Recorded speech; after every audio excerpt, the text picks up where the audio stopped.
High আকাশ, কি হয়েছে তোমার? তুমি এভাবে হাত পা ছোটাছুটি করছো কেন ঘুমের মাঝে?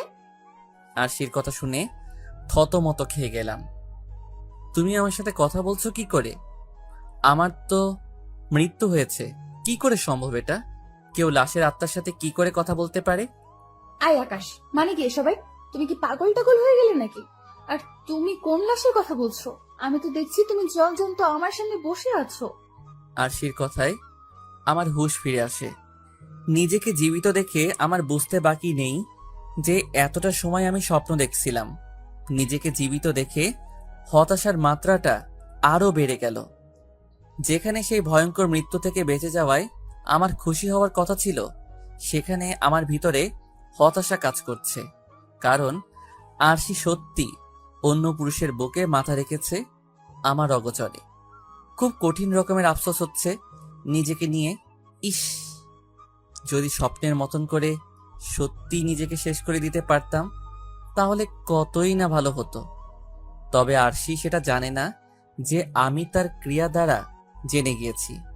সে ভেবেছে আমি হয়তো তার সেই বিষয়ে অবগত নই। কি হলো আকাশ, কথা বলছো না যে? এভাবে হঠাৎ চমকে উঠলে কেন, বলো আমায়। না, কিছু না। তাহলে শুয়ে পড়ো, আর হ্যাঁ, আমার ঘুমের একটু খেয়াল রেখো, যাতে করে তোমার বেহুদা কাজে আমার ঘুমের ব্যাঘাত না ঘটে। এবার আর চুপ করে থাকতে পারলাম না। আরশি, আমার এসব তোমার বেহুদা মনে হয়? হ্যাঁ, অবশ্যই বেহুদা মনে হয়। কারণ যেখানে তুমি তোমার সমস্যার কথা নিজের স্ত্রীকে খুলে বলতে পারছো না, তাহলে সেসব কিছু বেহুদা নয় কি? স্ত্রী? তুমি কি এখন আমার স্ত্রী আছো? আকাশের কথা শুনে আরশি ঘাবড়ে যায়। আই, মানে কি? কি কি বলতে চাইছো? না, কিছু না। ঘুমিয়ে পড়ো তুমি, আমি তোমার ঘুমের দিকে খেয়াল রাখবো। হুম। আরশি ঘুমিয়ে পড়ল, আর আমি অপর পাশ ফিরে বালিশে মুখ গুজে কান্নায় ভেঙে পড়লাম। কারণ যেই আরশিকে আমি ভালোবেসে বিয়ে করেছিলাম, সে আজ আমার অগোচরে অন্যের বুকে মাথা রাখে। যে আরশি দিন রাত আমার কেয়ার করত, যে আরশির কাছে আমার সমস্ত কিছুর গুরুত্ব ছিল, সে আরশি আজ বলছে আমার ফিলিং আর ভিতরের চাপা কষ্ট তার কাছে বেহুদা মনে হয়। এভাবে কাঁদতে কাঁদতে কখন যে ঘুমিয়ে পড়েছি বলতে পারবো না। সকালবেলা ঘুম থেকে উঠে দেখি আরশি আয়নার সামনে দাঁড়িয়ে ভেজা চুল আঁচড়াচ্ছে। নিজের অজান্তেই বিছানা ছেড়ে উঠে আরশির কাছে চলে গেলাম। তারপর নিজের দুহাত গোলাকার করে আরশিকে জড়িয়ে ধরেছি। কি হলো আকাশ, আজ সকাল সকাল এত আহ্লাদ কেন? কি হলো? শরীর প্রয়োজন তোমার? এতদিনের জমানো অধিকার ফলাতে এসেছো আমার উপর? আরশি, এ কথা তুমি আমায় বলতে পারলে? হ্যাঁ, পারলাম। কারণ তোমার আচরণ আর স্পর্শ এখন অনেক ভয়ানক লাগে আমার কাছে। তোমার স্পর্শে এখন অন্য কিছু অনুভব করি আমি। কি বলতে চাইছো তুমি? কিছুই বলতে চাইছি না, তবে আমি চাই না তুমি আমায় আর স্পর্শ করো, কারণ তোমার স্পর্শ এখন অনেক জঘন্য লাগে আমার কাছে। আরশি, তোমার পরিবর্তনটা একটু বেশি হয়ে গিয়েছে মনে হচ্ছে না?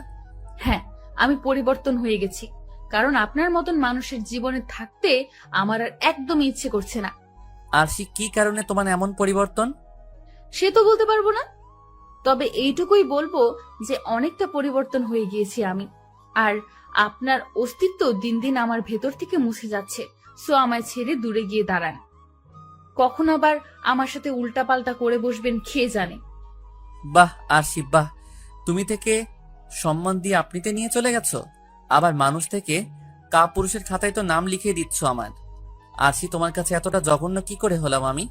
আজ বিয়ে হয়েছে 1 বছর, আমি তো আমাদের ওয়াদা ঠিকঠাক মতনই পালন করছি। বিয়ের আগে তোমার সাথে মিলে প্ল্যান করেছিলাম যে আমরা বিয়ের 3 থেকে 4 বছর পর বাচ্চা নিব। এর আগে আমরা দুজন দুজনের মতন করে ভালোভাবে সময় কাটাবো। কই, এতদিনে একবারও সে দৃষ্টিতে স্পর্শ করেছি তোমায়? না, তা করেননি, কিন্তু আমি কোনো রিস্ক নিতে চাই না। আর আসল কথা বললাম এই তো, যে আপনার স্পর্শ আমার কাছে এখন সহ্য হয় না। ঠিক আছে, আমি তোমায় আর স্পর্শ করব না। খুশি হলাম শুনে। এবার গিয়ে ফ্রেশ হয়ে নিন, আমি টেবিলে নাস্তা দিচ্ছি। সোজা চলে গেলাম ফ্রেশ হতে। ফ্রেশ হয়ে এসে নাস্তা টেবিলে বসতেই দেখি প্রতিদিনের ন্যায় সেই জেলি আর পাউরুটি। আরশি, এসব কি? এসব কি মানে? সকালের নাস্তা। আমি কি রোজ রোজ এসব খেয়ে অফিসে যাব নাকি? হাতের নাস্তা কোথায় তোমার? জি, এসব খেয়ে অফিসে যাবেন, আর হাতের নাস্তার দিন ভুলে যান। সেসব আর আমি বানাতে পারবো না। কিন্তু কেন? কারণ আপনার জন্য নাস্তা বানাতে আর ইচ্ছে করে না আমার। কত করবো আর আপনার জন্য? কি দিয়েছেন আপনি আমায় সেসবের বিনিময়ে? আরশি স্বামীকে নাস্তা বানিয়ে খাওয়াবে, তার জন্যেও কি বিনিময় লাগবে? হ্যাঁ, অবশ্যই লাগবে। কারণ আপনি আমায় বিয়ে করেছেন ঠিক, কিন্তু মনে রাখবেন আমি আপনার কেনা গোলাম না। সকালবেলায় লাট সাহেবের মতো ঘুমাবেন আর আমি উঠে নাস্তা বানাবো, সেসব আর হবে না। সো জেলি আর পাউরুটি গিলে খেয়েই অফিস করতে যান। আরশির ব্যবহার শুনে পুরোপুরি পাগল হয়ে গেলাম। কি বলবো বলার ভাষা নেই। কি করে সম্ভব তার এতটা পরিবর্তন? না, আর ভাবতে পারছি না। কোনো মতে পাউরুটি আর জেলি গিলে অফিসের দেওয়া ভাঙাচোরা গাড়িটা নিয়ে রওনা হয়ে গেলাম। চলেন, যেতে যেতে পরিচয়টা দিয়ে দেই। আমি আকাশ মাহমুদ, আরশি আমার বিয়ে করা বউ। সম্পর্ক করেই বিয়ে করেছি আমরা। আরশির পরিবারের সকলেই আছেন, কিন্তু আমার খালি বৃদ্ধ মা আর একটা ছোট বোন আছেন। আমরা চাকরির সুবাদে শহরে বাসা নিয়ে থাকি। আমরা বলতে আমি আর আরশি, বাকি মা আর ছোট বোন গ্রামে থাকেন। আমি শহরের একটা অফিসে ম্যানেজারে চাকরি করি। বাকি সমস্ত কিছু গল্পের সাথে থাকলেই জানতে পারবেন। বেশ অবাক হচ্ছি আরশির আচরণে। কি কারণে তার এতটা পরিবর্তন? এসব নিয়ে ভাবতে ভাবতে অফিসে চলে গেলাম। নিজের টেবিলে বসে বসে কাজ করছি। তখনই অফিসের দায়িত্বরত অফিসার এসে বলেন, আকাশ সাহেব, আমি বাইরে যাচ্ছি, আপনি অফিস সামলান। স্যার, একটু পর তো একটা জরুরি মিটিং আছে। এমডি স্যার মেইল করে বলেছে মিটিংয়ে থাকতে আপনাকে। তিনি যদি শুনে যে আপনি মিটিংয়ে ছিলেন না, তখন তিনি রেগে যাবেন। হুট করে লোকটা আকাশের উপর গরম হয়ে যায়। এই বেটা, তুই আমার মুখের উপরে কথা বলিস কি করে? এই অফিসের এমডি বর্তমানে আমি। আমার উপরে কেউ নেই এখন অফিসে। আর আসল এমডি তো দেশের বাইরে।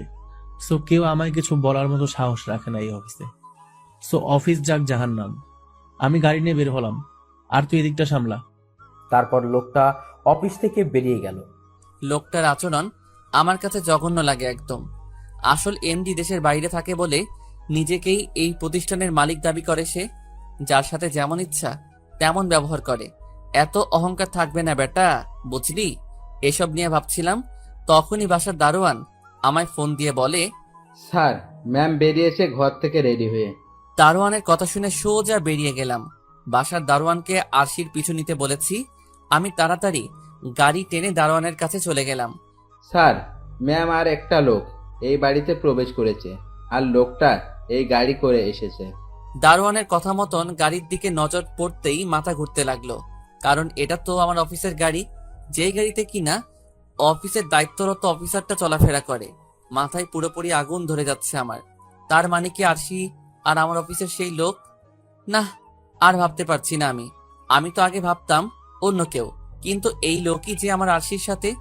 দারোয়ান চাচা, আপনি চলে যান। ঠিক আছে। দারোয়ান চাচা চলে গেল। আর এদিকে আমার পা গিরগির করে কাঁপছে। তাও গুটি গুটি পায়ে বাড়ির সামনের দিকে এগিয়ে গেলাম। বাড়ির দরজার সামনে যেতেই দেখি হাসাহাসির আওয়াজ আসছে। হঠাৎই চোখ গেল দরজার দিকে, যে তারা দরজা আটকায়নি। আমি কোনো কথা না বলেই দরজা খুলে সোজা ঘরে ঢুকে গেলাম। তখনই নজর গেল ঘরের ভিতরে থাকা বিছানার দিকে, যার উপরে দুজন মানুষ পুরোপুরি বস্ত্র খুলে মিলন করছে। আমি সাথে সাথে চোখ হাত দিয়ে নজর ঘুরিয়ে ফেললাম। আমার ভিতরে যেন তুফান বইছে সেই দুটো মানুষকে দেখে। ইচ্ছে করছে কুপিয়ে মেরে ফেলে সেই দুটো মানুষকে, যারা আমার সাথে বিশ্বাসঘাতকতা করেছে। মনের ইচ্ছাটাকে জেদে পরিণত করে ফেললাম। হ্যাঁ, আজ দুটোকে একদম চিরতরে দুনিয়া থেকে বিদায় করে দিব। কিন্তু তৎক্ষণাৎ আবার বুক কাঁপতে শুরু করলো। কারণ জেদ তো উঠেছে, কিন্তু তাদেরকে মেরে ফেলার স্টেপস নিতে বুক কাঁপছে আমার। দ্বিধাদ্বন্দ্বে পড়ে গেলাম, কি করব আমি। নিজের দ্বিধাদ্বন্দ্ব আর জেদের মাঝখানে ভয়ঙ্কর এক বিস্ফোরণ ঘটে গেল। দ্বিধাদ্বন্দ্ব আর জেদ, এই দুটো থেকে কাকে বেছে নিব সেই ডিসিশন নিতে না পেরে আমার সামনে বরাবর একটা কাচের টি টেবিল রাখা ছিল, সেটার মধ্যে সজোরে হাত দিয়ে পাঞ্চ করে বসলাম। সাথে সাথে টি টেবিলের কাঁচ ভেঙে আমার হাতে ঢুকে গেল। সেই দুটো মানুষ আমার উপস্থিতি টের পেয়ে বিছানা ছেড়ে উঠে গিয়ে নিজেদের বস্ত্রহীন শরীরটাকে কাপড় দিয়ে ঢাকতে ব্যস্ত হয়ে পড়ল। আর শরীর ঢাকতে ঢাকতে বলতে লাগলো, এই যে আকাশ সাহেব, আপনি এখানে কি করছেন? আমি এখানে কি করছি মানে? আপনি আমার স্ত্রীর সাথে অবৈধ মেলামেশা করছেন, আর আমাকেই বলছেন আমি এখানে কি করছি? আকাশ সাহেব, মাথার রক্ত গরম করবেন না বলে দিলাম। আপনার বউয়ের সাথে অবৈধ মেলামেশা করেছি মানে? কোন দিক থেকে আপনার বউ হয় সে? আরশি আমার বিয়ে করা বউ। আকাশের মুখে আরশির কথা শুনে লোকটা গলার সাউন্ড কমিয়ে ফেলে আর নরম সুরে বলতে থাকে, আকাশ সাহেব, আপনি ভালো করে লক্ষ্য করে দেখুন এটা আপনার আরশি কিনা। আর আমি আপনার বউয়ের সাথে অবৈধ মেলামেশা কেন করতে যাবো খামোখা, নিজের বউ রেখে? আর এই মেয়ে কোন দিক থেকে আপনার বউ? সে তো আমার বিবাহিত স্ত্রী মিলি। এই মিলি, তুমি একটু আকাশ সাহেবকে নিজের চেহারাটা ভালো করে দেখাও তো। লোকটার কথা মতন সেই মেয়েটা নিজের শরীর ঢেকে নিয়ে আকাশকে ভালো করে নিজের চেহারা দেখায়। মেয়েটার চেহারা দেখে আকাশ থতমত খেয়ে যায়।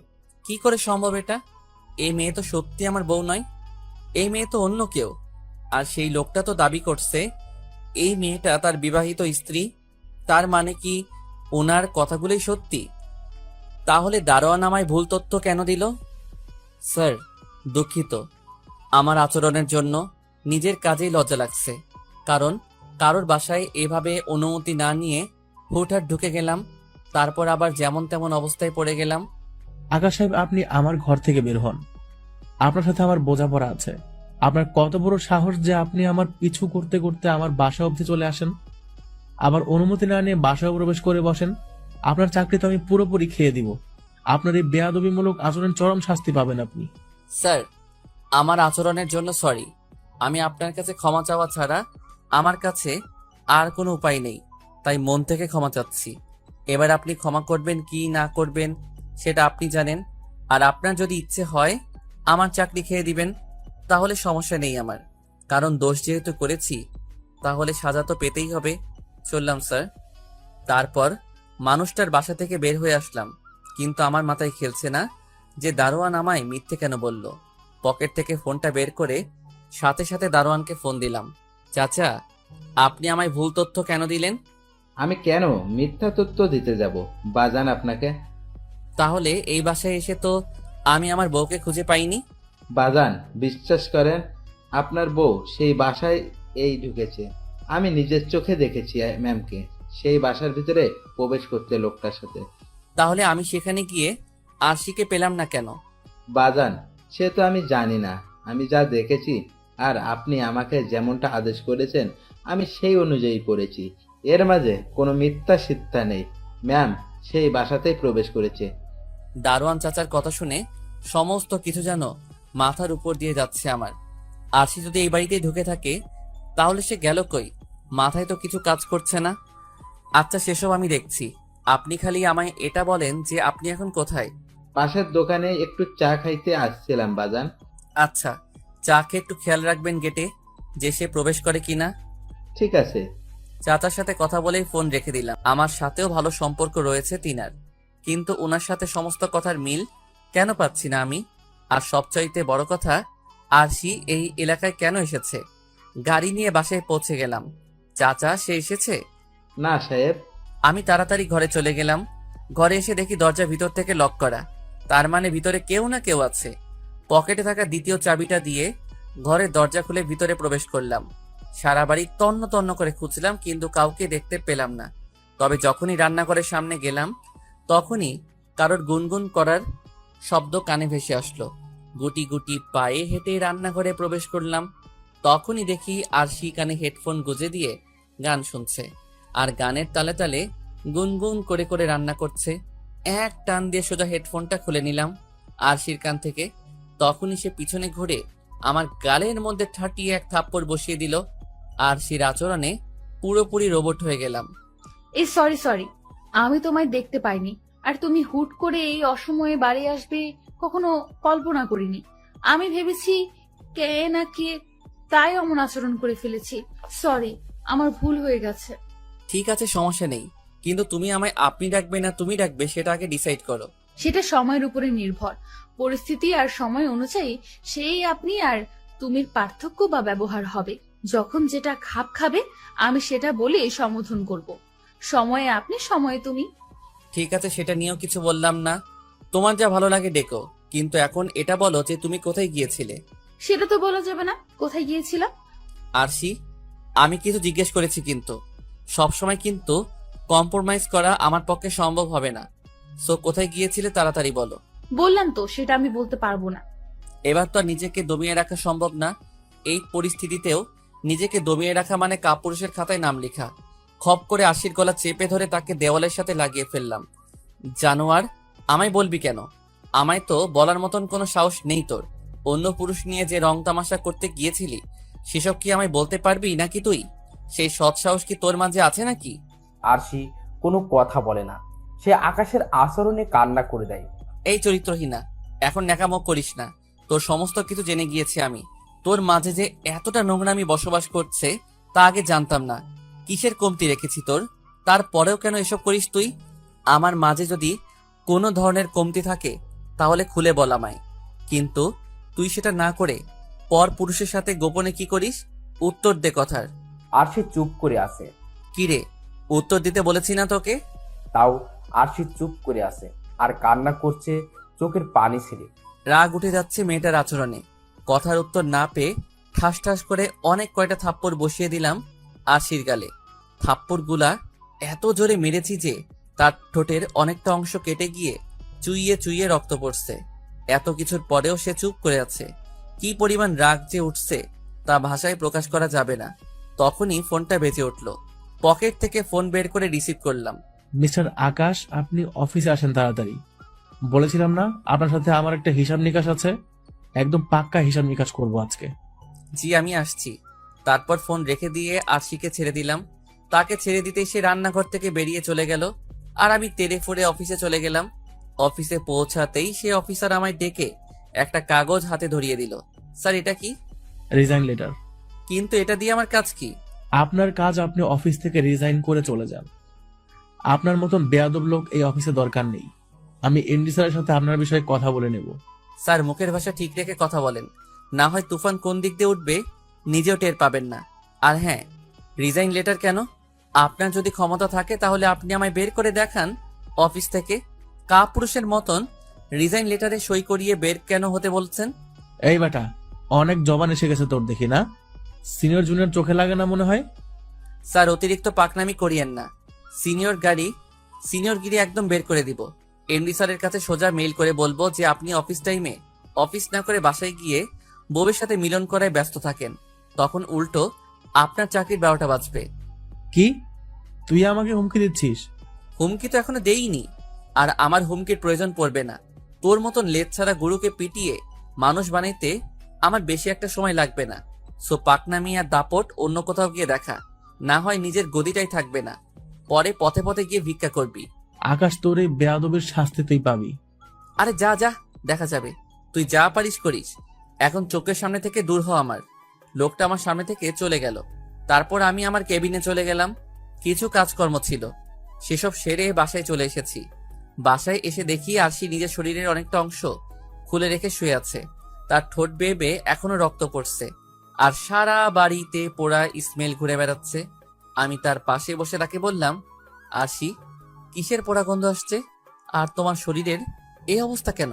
তখনই সে আমায় টান দিয়ে তার কাছে নিয়ে গিয়ে জড়িয়ে ধরলো আর বলতে লাগলো, খাবার পোড়া গন্ধ সারা বাড়িতে ঘুরে বেড়াচ্ছে। তবে তুমি টেনশন করিও না, আমি চুলো অফ করে দিয়ে এসেছি আর শরীর থেকে কাপড় সরিয়ে রেখেছি তোমার জন্য। মানে কি আরশি? আরশি হুট করেই আকাশের শরীরে চুমু খেতে শুরু করে। আকাশ যেন কিছুই বুঝে উঠতে পারছে না। সে কিছু বুঝে ওঠার আগেই আরশি তাকে বশ করে ফেলে। সে আরশির শরীরের মোহে আটকে গেছে। সেও পাগল হয়ে যায় আরশির স্পর্শে। সে তার শরীরটাকে আরশির শরীরের সঙ্গে একদম মিশিয়ে দেয়। মোট কথায় বলতে গেলে স্বামী স্ত্রীর মিলন ঘটেছে আজ। বেশ অনেকটা সময় এভাবে কাটে। তারপর আকাশ আরশিকে ছেড়ে দিয়ে গিয়ে ফ্রেশ হতে চলে যায়, কিন্তু আরশি একদম চুপ হয়ে যায়। পুরোটা রাত কাটে নিস্তব্ধতায়। আরশি একটা ওয়ার্ডও কথা বলে না আকাশের সাথে। রাতের বেলায় দুজনে শুয়ে পড়েছে। আকাশের মনটা আজ কেন জানি অনেক ফুরফুরা। খুশির জোয়ার বইছে তার ভিতরে। হয়তো সে আরশিকে এতটা কাছে পেয়েছে, তাই তার ভিতরে খুশির জোয়ার বইছে। তাছাড়া সে আরশির কুমারিত্বর মাঝে কোনো দাগ বা কলঙ্ক পায়নি, তাই সে আজ ভীষণ খুশি। কিন্তু সেও নিজেও জানে না, বা তার কল্পনাতেও নেই যে তার সাথে আজ রাতে কি ঘটতে চলেছে। রাত বাজে 3টা। এত পরিমাণ খুশির জোয়ার বইছিল ভিতরে যে সেসব নিয়ে কল্পনা জল্পনা করতে করতে গভীর নিদ্রায় চলে গিয়েছি। কিন্তু হঠাৎই ঘুমের মাঝে কিছু উপলব্ধি করতে পারলাম যে কেউ আমার পা ধরে কিছু একটা করছে, হয়তোবা দড়ি জাতীয় কিছু একটা দিয়ে আমার পা বাঁধছে কেউ একজন। কিন্তু আমি শিওর নই যে কি ঘটছে আমার সাথে, কারণ আমার চোখে এখনো ঘুমের রেশ। মানুষ আদো ঘুমে স্বপ্ন দেখে, আবার আদৌ ঘুমেই মানুষ তার সাথে ঘটে যাওয়া কিছুটা বাস্তব উপলব্ধি করতে পারে। তাই আমি ঘুমের মাঝে দোটানায় ভুগছি যে এটা কি স্বপ্ন না বাস্তব। চোখ খোলার আপ্রাণ চেষ্টা করছি, কিন্তু আমার চোখ জোড়া খুলছে না। এভাবে অস্বস্তি নিয়ে কিছুটা সময় ঘুমের মাঝে কাটালাম, কিন্তু কিছুক্ষণ পর আমার দোটানা দূর হয়ে গেল, কারণ আমার পায়ের উপরে কেউ যেন পানির কল চালু করে দিয়েছে। ধরফর করে ঘুম থেকে উঠে গেলাম। তখনই দেখি আরশি আমার 2 পা জড়িয়ে ধরে তার সাথে মাথা ঠেকিয়ে কান্না করছে। কি হচ্ছে কিছুই বুঝতে পারছি না। আমি যে ঘুম থেকে উঠে গিয়েছি সেই দিকে আরশির কোনো খেয়াল নেই, কারণ সে মাথা নুইয়ে রেখেছে। এ আরশি, কি হয়েছে তোমার? আকাশের ডাক শুনে আরশি থতমত খেয়ে যায়। সে চমকিত দৃষ্টিতে আকাশের দিকে তাকিয়ে আছে, আর তার চোখ বেয়ে টুপ টুপ করে পানি ঝরছে। আরশির এইরূপ আচরণ যেন আকাশ এই জীবনের প্রথম দেখল। আরশির এমন আচরণে সে অভ্যস্ত নয়। কেমন একটা খটখাটানি হচ্ছে তার মনের ভিতরে। কলিজায় এক ধরনের একটা পিন পিন করে ব্যথা করছে। সে আবার আরশিকে জিজ্ঞেস করে। কি হলো আরশি, কি হয়েছে তোমার? এবারও কোনো উত্তর দেয়নি আরশি। আরশি, কি হলো বলবে তো নাকি? তোমার এই অদ্ভুত আচরণের পিছনে রহস্যটা কি? কি কারণে তোমার এই অদ্ভুত ভনিতা? জানি না আমি। পাগল ভেবেছো আরশি তুমি আমায়? মানুষ অদ্ভুত আচরণ করবে অথচ তার পিছনে কোনো রহস্য থাকবে না, সেটা কি করে হয়? আকাশ, তুমি পাগল নাও, আর না তোমাকে আমি পাগল বানাচ্ছি। সত্যি এসবের কোনো উত্তর নেই আমার কাছে। তবে হ্যাঁ, আমার ইচ্ছে করছে তোমার বুকে যেতে। আমার ইচ্ছে করছে তোমার সাথে খুব করে ঘনিষ্ঠতা করতে। আমার ইচ্ছে করছে তোমার সেই হৃদয়ে কাঁপানো স্পর্শ পেতে। বুকে টেনে নাও না আমায় আকাশ। আজ তোমার জন্য উন্মুক্ত। যা খুশি করো তুমি আমার সাথে। আজ তোমায় কোনো ধরনের বাধা দেব না আমি। আরশি, তুমি কি পাগল হয়ে গেছো? না, পাগল হইনি, কিন্তু ইচ্ছে করছে তোমার ছোঁয়ায় পাগল হয়ে যেতে। আরশি, তোমার এমন অদ্ভুত আচরণের আগামাথা আমি খুঁজে পাচ্ছি না আমি।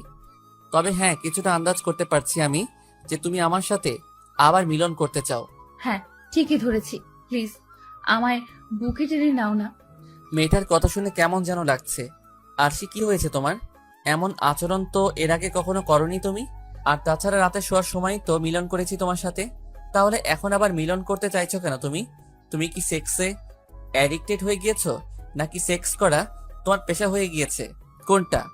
আকাশের কথা শুনে আরশির চোখ বড় বড় করে তাকিয়ে আছে আকাশের দিকে। সে যেন এই আকাশকে আগে কখনো দেখেনি, এমন ভয়ঙ্কর দৃষ্টিতে তাকিয়ে আছে সে। কি হলো, ভূত দেখে ফেলেছো মনে হয়? আকাশ, তুমি এত বড় কথা বলতে পারলে আমায়? তুমি আমায় কোনো না কোনো ভাবে ইঙ্গিত করলে যে আমি পুরুষের শরীরতায় বা পুরুষের স্পর্শে আসক্ত। আরশি, সেটা বলিনি আমি তোমায়। তাহলে এত বড় কথা বলতে একবারও দ্বিধাবোধ করলে না তুমি? আমায় কি তোমার নষ্ট মেয়ে বলে মনে হয়? শোয়ার সময় তো আমার সাথে মিলন করেছিলে তুমি। পেয়েছো কি কোনো পুরুষের ছাপ আমার শরীরে? পেয়েছো কি আমার সতীত্বের কোনো কলঙ্ক? তোমার ভিতরে কোনো কমতি বা দোষ আমি খুঁজে পাইনি। কিন্তু হ্যাঁ, তুমি শরীরের ভাগ অন্য কাউকে দিয়ে নিজের শরীরে নষ্ট সিলমোহর লাগাওনি, সেটা আমি বড় গলায় বলতে পারবো না। আকাশ, আজ এত শক্ত শক্ত কথা বলছো তুমি আমায়। একটিবারও কি তোমার মুখে আটকাচ্ছে না? কিভাবে পারছো এমন অদ্ভুত আচরণ করতে? আরশি, হ্যাঁ, অদ্ভুত আচরণ করছি আমি, কিন্তু তুমিও তার বিপরীত নও। তোমার আচরণেও আজ ভিন্ন কিছু লক্ষ্য করেছি আমি। আর হ্যাঁ, মুখে আটকালেও আজ বলতে হচ্ছে কিছু কথা, কারণ কিছু জিনিস চোখে পড়েছে আমার, তাই না বলে আর থাকতে পারছি না। আর শোনো, কিছু মানুষের কুমারিত্ব একেবারে নষ্ট হয় না। কিছু মানুষের কুমারিত্ব অধিক কয়বার মিলন করলে গিয়ে তারপর নষ্ট হয়। তাহলে তুমি বলো যে তোমার সেসব আচরণ আমার চোখে পড়ার পরেও আমি কিভাবে তোমায় বিশ্বাস করব? কারণ সেসব তো আমি নিজের চোখে দেখেছি। আকাশ, স্টপ প্লিজ। আর বলিও না ওসব কথা। আমার কানের পর্দা ফেটে যাচ্ছে তোমার এসব কথা শুনে।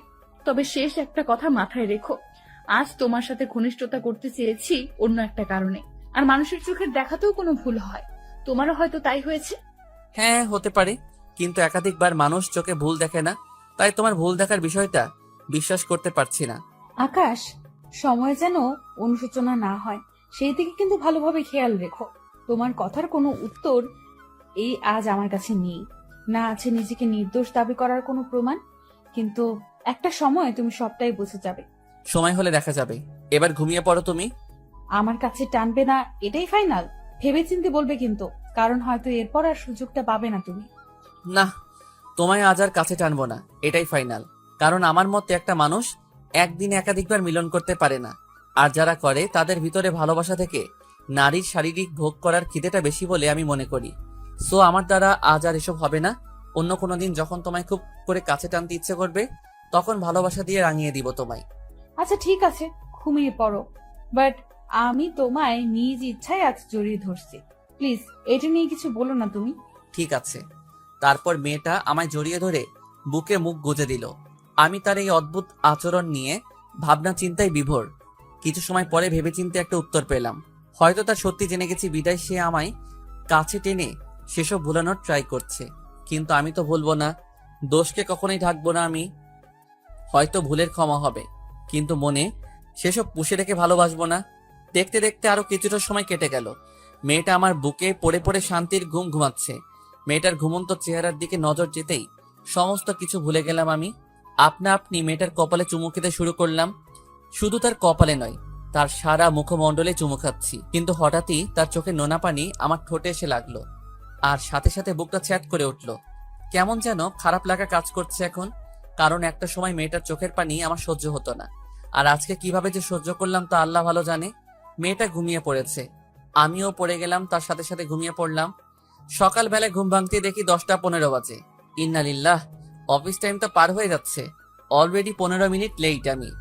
এদিকে আরশি এখনো আমায় জড়িয়ে ধরে ঘুমিয়ে আছে। আরশি উঠে পড়ো, আমার অফিস টাইম চলে যাচ্ছে। মেয়েটাকে ডেকে দিয়ে তাকে নিচে থেকে ছাড়িয়ে নিয়ে তড়ি ঘড়ি করে উঠে পড়লাম। উঠে ওয়াশরুমে এসে ফ্রেশ হয়ে নিয়েছি। ওয়াশরুম থেকে বের হয়ে রেডি হয়ে নিলাম। তারপর রুমে এসে দেখি আরশি বিছানায় বসে বসে ঝিমোচ্ছে। আজ আমার আর সকালে নাস্তা খাওয়া হবে না। আরশির কপালে ঠোঁট জোড়া লাগিয়ে দিয়ে গাঢ় করে একটা চুমু খেলাম। আরশি তুমি থাকো, আমি অফিসে চলে যাচ্ছি। তুমি ঘুম থেকে উঠে কিছু একটা বানিয়ে খেয়ে নিও। কেন, তুমি খাবে না? না, আমার অফিস টাইম পেরিয়ে যাচ্ছে। আচ্ছা, অফিসে কিছু একটা খেয়ে নিও। ঠিক আছে। আরশিকে রেখে গাড়ি নিয়ে অফিসে চলে গেলাম। অফিসে এসে হালকা পাতলা কিছু খেয়ে নিয়েছি। তারপর নিজের মতন কাজ করছি। হঠাৎই আমার পুরনো কলিগ রিহা আমার সাথে দেখা করতে আসে। তার সাথে আমি অন্য একটা অফিসে চাকরি করতাম, আর তাছাড়া সে সম্পর্কে আরশির চাচাতো বোন লাগে। তার মাধ্যমেই আরশির সাথে আমার রিলেশন হয়েছে। কি রে, হঠাৎ তুই এখানে? কি করব বল, তোদের তো সময় নেই আমাদের খবর নেওয়ার, তাই নিজেই চলে এলাম। তোর অফিস নিয়ে আজকে? ছুটি নিয়েছি আজকে। ও যাক, ভালোই হয়েছে এসেছিস। দুজনে মিলে একটু আড্ডা টাড্ডা দেওয়া যাবে। কিন্তু অফিসে আড্ডা দিবি নাকি? চল বাইরে কোথাও ঘুরে আসি, না হয় আমার বাড়ি চল, কারণ মাও তোকে দেখতে চেয়েছে। কি বলিস? অফিস টাইমে কি করে বেরোবো? আরে একদিন একটু বেরোলে কি হবে? আর তাছাড়া তুই তো ম্যানেজার অফিসে, তোকে কে কি বলবে? তাও কেমন না হুটহাট অফিস থেকে বের হওয়া। আরে চল, কিচ্ছু হবে না, একদিনেরই তো ব্যাপার। চল তোকে বাসায় নিয়ে গিয়ে স্পেশাল কফি বানিয়ে খাওয়াবো। ঠিক আছে চল। রিহার সাথে তার বাসায় চলে গেলাম, কিন্তু তার বাড়ি গিয়ে দেখি পুরো বাড়ি নির্জন। কি রে, আন্টি কোথায়? হয়তো কোথাও বেরিয়েছে, এসে পড়বে হয়তো। চল আমার রুমে চল। রিহার সাথে তার রুমে গেলাম। তার সাথে রুমে যেতেই সে পিছন থেকে রুমের দরজা আটকিয়ে দিয়ে আমায় ধাক্কা দিয়ে খাটে ফেলে দিল। তারপর আমার উপরে উঠে বসলো। রিহা, কি করছিস কি এসব? কি করছে বুঝিস না? রিহা প্লিজ ছাড় তুই আমাকে। তোকে তো ছেড়ে দেওয়ার জন্য এখানে আনিনি। তারপর রিয়া হুট করেই তার বুক থেকে ওড়না ফেলে দিয়ে আকাশের বুকে তার ঠোঁট জোড়া চেপে ধরে চুমু খেতে শুরু করে। আকাশ তো পুরো অবাক হয়ে যায় রিয়ার এমন কাণ্ড দেখে। সে রিয়াকে বারবার বারণ করতে থাকে, কিন্তু রিয়া শুনে না। তাই আকাশ তাকে ধাক্কা দিয়ে তার উপর থেকে রিয়াকে এক পাশে ফেলে দেয়, কারণ সে নিজের শরীরের ভাগ আশীর্বাদে অন্য কাউকে দিতে রাজি নয়। আকাশ খুব জটিল একটা মানুষ। যেখানে মানুষ নিরালয়ে মজা খুঁজে, সেখানে আকাশ রিয়াকে ধাক্কা দিয়ে খাটের এক পাশে ফেলে দিয়েছে। রিয়ার এমন আচরণে আকাশের মাথা পুরোপুরি গরম হয়ে যায়। রিহা, একদম থাপড়ে গালের দাঁত সব কটা ফেলে দিব তোর। তুই ভালো করে জানিস যে আমি কেমন, তারপরেও তোকে এসব করার সাহস কে দিয়েছে? আকাশ, আমার তোকে চাই। তোর শরীরের সাথে নিজের শরীরের মিলন ঘটাতে চাইনি আমি, আরো চাই তোর শরীরের যৌনতা প্লাস আমার শরীরের যৌনতার সাথে মিলে কিছু একটা হোক। আমি চাই তুই আমার শরীরের মজা পুরোপুরি লুটে নে। রিয়ার কথা শুনে আকাশের শরীরের রক্ত খলখল করছে। সে সোজা গিয়ে রিহার চুলের মুঠি ধরে ঠাস ঠাস করে কয়েকটা থাপ্পড় বসিয়ে দেয় রিহার গালে। আজকের পর যেন এরকম আচরণ আর কখনো না দেখি। অবশ্য আজকের পর আর তোর সাথে সম্পর্ক রাখবো না আমি। চিরতরে শেষ তোর সাথে আমার বন্ধুত্ব। আকাশের কথা শুনে রিয়া অট্ট হাসি হাসছে। আকাশের যেন এসব একদম সহ্য হচ্ছে না। সে তাড়াতাড়ি রিয়ার বাড়ি থেকে চলে আসে। রিয়া থাপ্পড় খাওয়ার পর আকাশকে আর কোনো ধরনের জোর করে না। সেও আপোষে আকাশকে যেতে দেয়। এদিকে আকাশ গাড়ি টেনে অফিসে চলে এসেছে। তার মাথায় যেন কিছুই কাজ করছে না। সে সোজা এসে নিজের কেবিনের ভিতরে চুপচাপ বসে আছে। তখনই অফিসের পিয়ন দৌড়ে এসে আকাশকে বলে, স্যার, মোবাইলটা অন করে খবরটা একটু দেখেন। কি হয়েছে জমির সাহেব? স্যার, আমি বাইরে নাস্তা করতে গিয়ে টিভিতে একটা নিউজ দেখেছি। আপনি তাড়াতাড়ি খবরের চ্যানেল দেখেন। পিয়নের কথা শুনে বুক ধরপড় করছে। ফোনের ডাটা চালু করে খবরের চ্যানেল ভিজিট করতে লাগলাম। সমস্ত খবরের চ্যানেলগুলোর ঘন্টার নিউজ প্রচার করা শেষ। বাকি আছে মাত্র আরটিভি চ্যানেল। সেটাতে চোখ পাকিয়ে তাকিয়ে আছি। হঠাৎই দেখতে পেলাম নিউজ রিপোর্টার একটা মেয়ের সুইসাইড নিয়ে আলোচনা করছে। একটা মেয়ে নাকি ব্রিজের উপর থেকে লাফিয়ে একটু আগে নিজের প্রাণ দিয়ে দিয়েছে। টিভির পর্দায় যখন সেই মেয়েটাকে দেখালো তখন আমার হুশই উড়ে গেল। কারণ সেই মেয়েটার কেউ নয়, সেই মেয়েটা হলো আমার প্রিয়তমা আরশি। নিজেকে আর স্থির রাখতে পারলাম না, সাথে সাথে জ্ঞান হারিয়ে ফেললাম। যখন জ্ঞান ফিরে আসে তখন নিজেকে আবিষ্কার করলাম নিজের বাড়িতে, যে আমি আমার রুমের বিছানায় শুয়ে আছি আর আশেপাশে অনেক মানুষজন। সেখানে আরশির মা বাবারাও রয়েছে। তার সমস্ত আত্মীয় স্বজন আমাকে দেখতে এসেছে। আমার জ্ঞান ফিরতেই আমি আরশির নাম ধরে ডাকতে লাগলাম, আরশি, এ আরশি, কোথায় তুমি?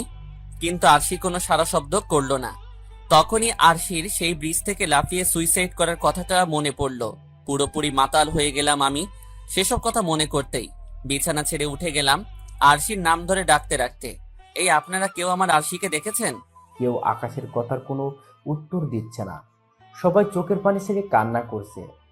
এই আপনাদের কি হয়েছে? আপনারা সবাই কান্না করছেন কেন? আকাশের কথা শুনে এবার আরশির আম্মু কান্না করতে করতে বলে, বাবা, আরশি আর নেই, সে সুইসাইড করে মারা গিয়েছে।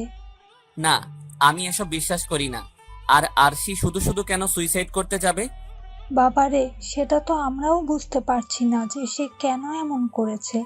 তার এমন করার পেছনে রহস্য তো আমরা নিজেরাও জানি না। তার উত্তর তো শুধু আরশিই দিতে পারত, কিন্তু সে তো আর দুনিয়ায় নেই। তাকে গতকালই আমরা দাফন করে দিয়ে এসেছি মাটির নিচে। কি? আরশিকে আপনারা দাফন করে দিয়ে এসেছেন মানে? আর আমি কোথায় ছিলাম তাহলে তখন? বাবা, তুমি অফিসে সেন্সলেস হয়ে পড়ে গিয়েছিলে। পরে অফিসের কর্মচারী তোমার বাসায় দিয়ে যায়, আর আজ তোমার জ্ঞান ফিরে আসে।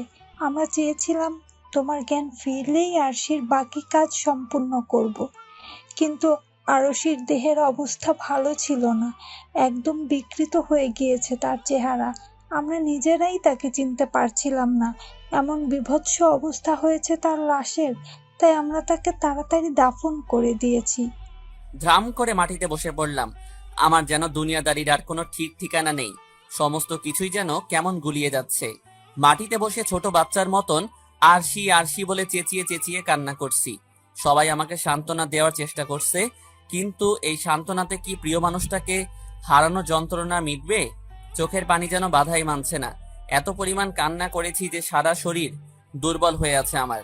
মাথায় এক জাতীয় সাইলেন্ট পেইন দিচ্ছে।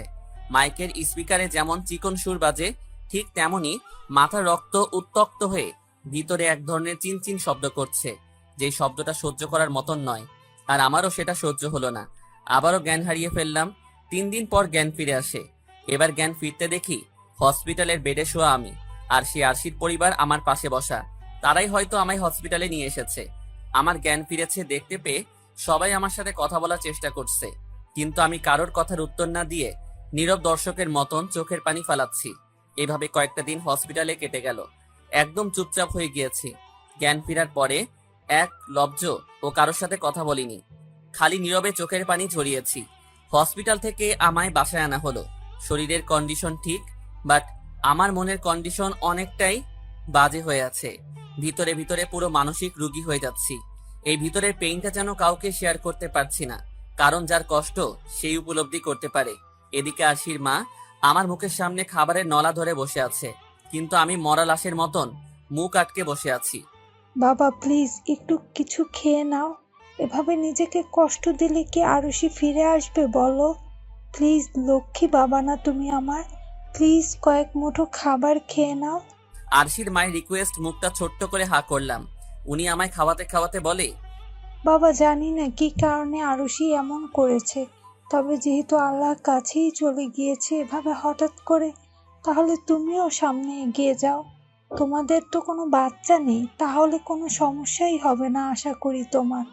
আর আমি তোমার মা কে ফোন করে আসতে বলেছি, তেনারা তো তেমন কিছুই জানতেন না দেখি, কিন্তু আজ আমি সবটাই বলেছি।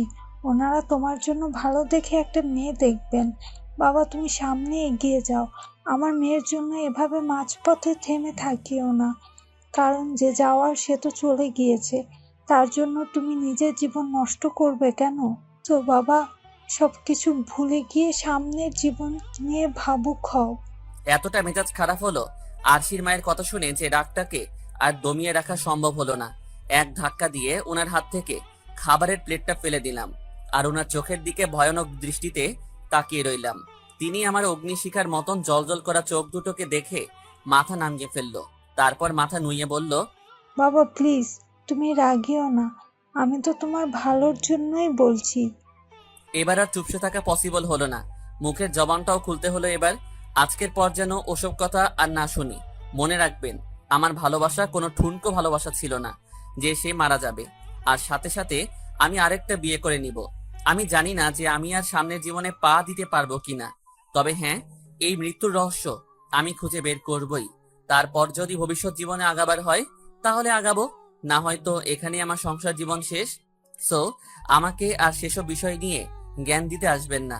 আকাশের কথা শুনে আরশির মা আকাশের দিকে অপলক দৃষ্টিতে তাকিয়ে আছে, আর আকাশ কথাগুলো বলে নিজের মতন চুপচাপ হয়ে যায়। তখনই আরশির মা নীরবতা ভেঙে বলে, বাবা তোমার মতন ছেলে লাখে একটা হয়। আমি তোমায় নিয়ে গর্বিত যে তোমার মতন একটা মানুষের কাছে আমি আমার মেয়েকে বিয়ে দিয়েছি, কিন্তু আমার মেয়েটার কপাল পোড়া, যার কারণে সে হুটহাট এভাবে সুইসাইড করার ডিসিশন নিয়েছে।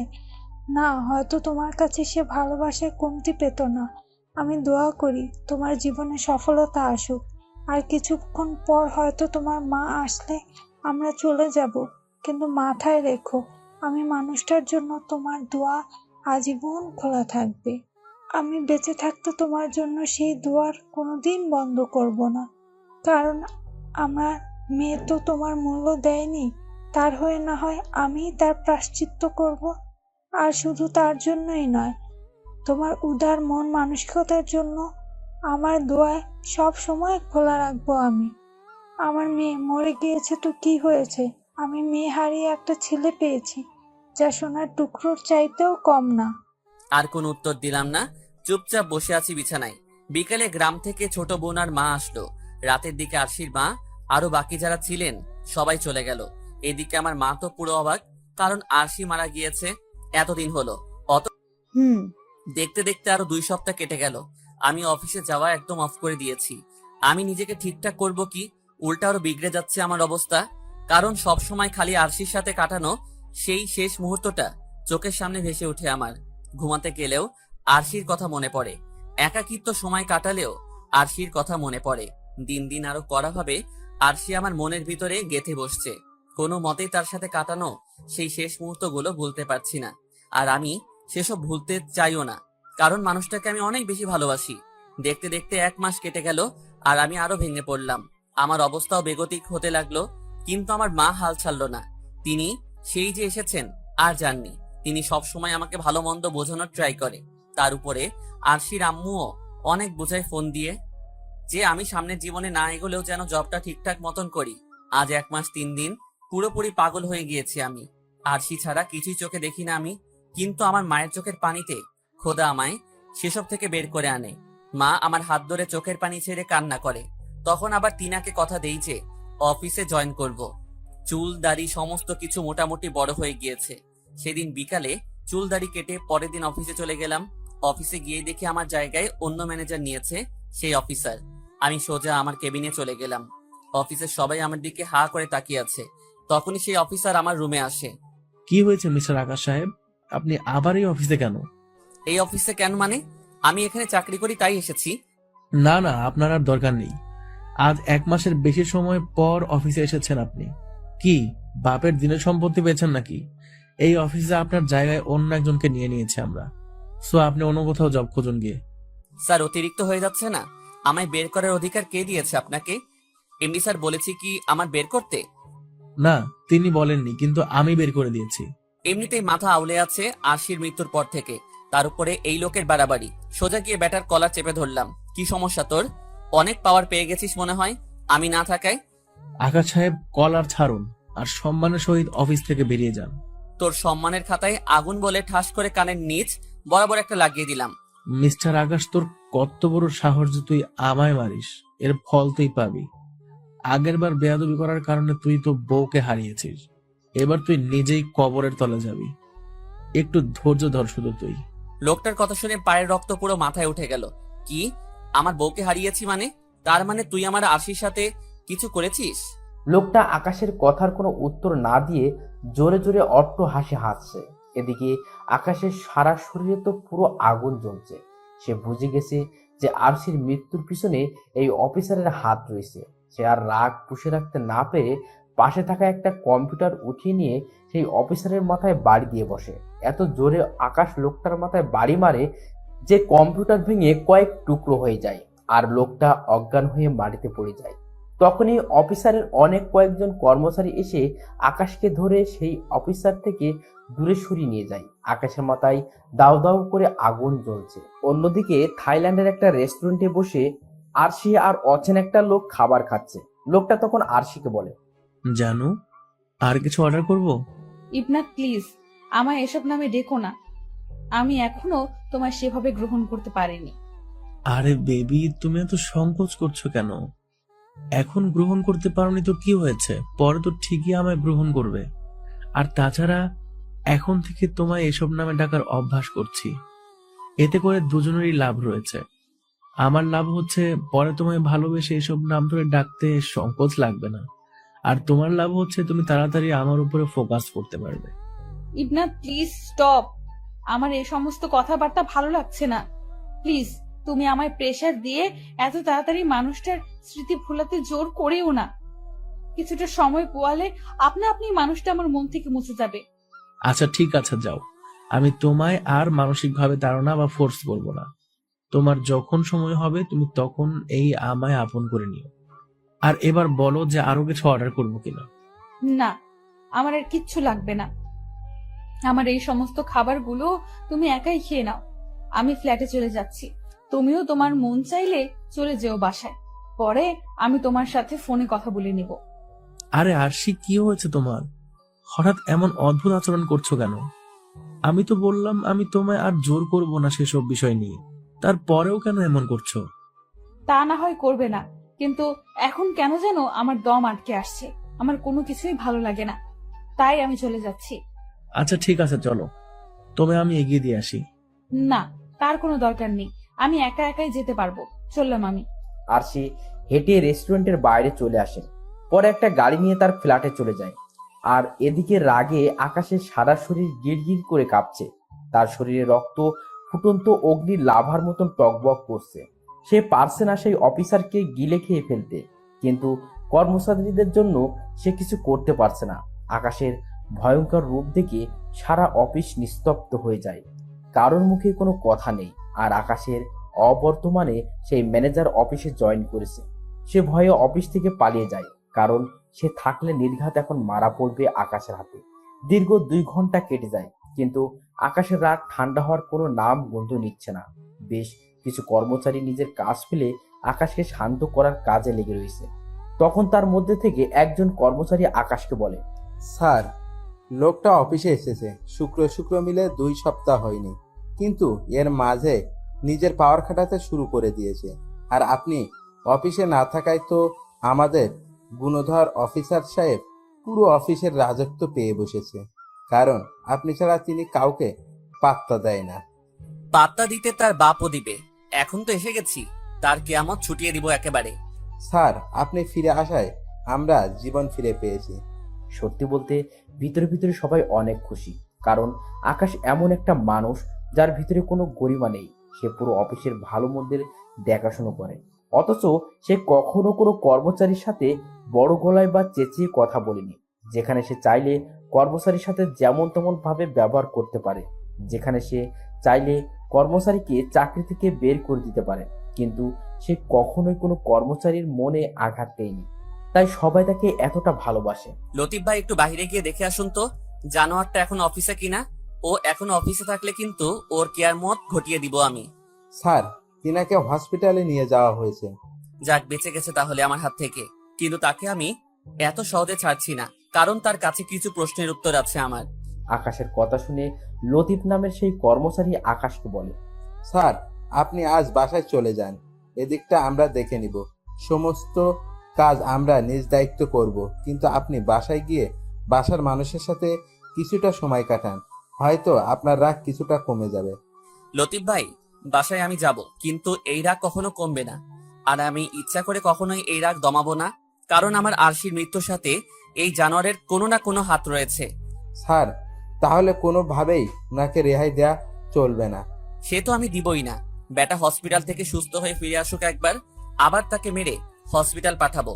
আচ্ছা, এবার সবাই এই সমস্ত কিছু ছাড়ুন, আমি বাসায় যাচ্ছি। আপনারা সবাই নিজ দায়িত্ব কাজ করবেন, আর আধা বেলা অফিস খোলা থাকবে আজকে, তারপর সবার ছুটি।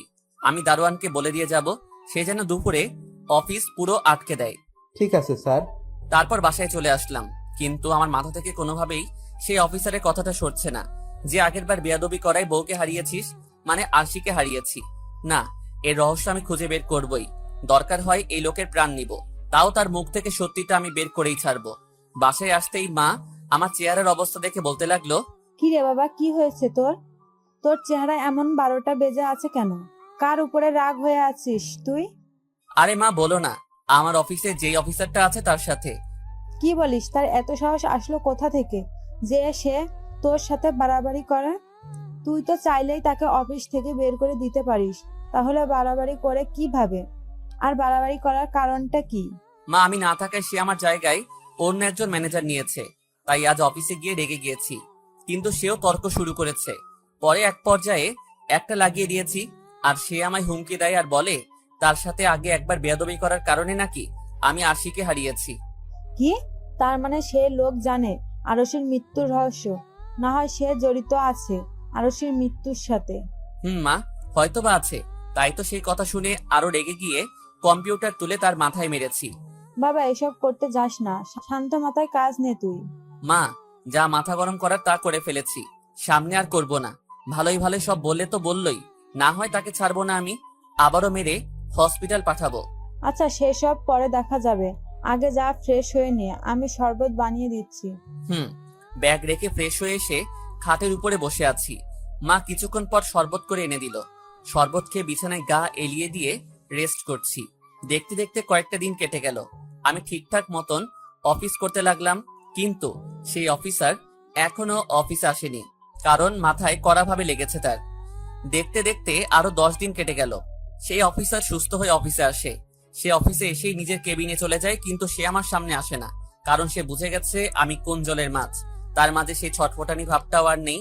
আগে যেমন এসে পাওয়ার খাটানোর চেষ্টা করতো, কিন্তু এখন আর সেসব করে না।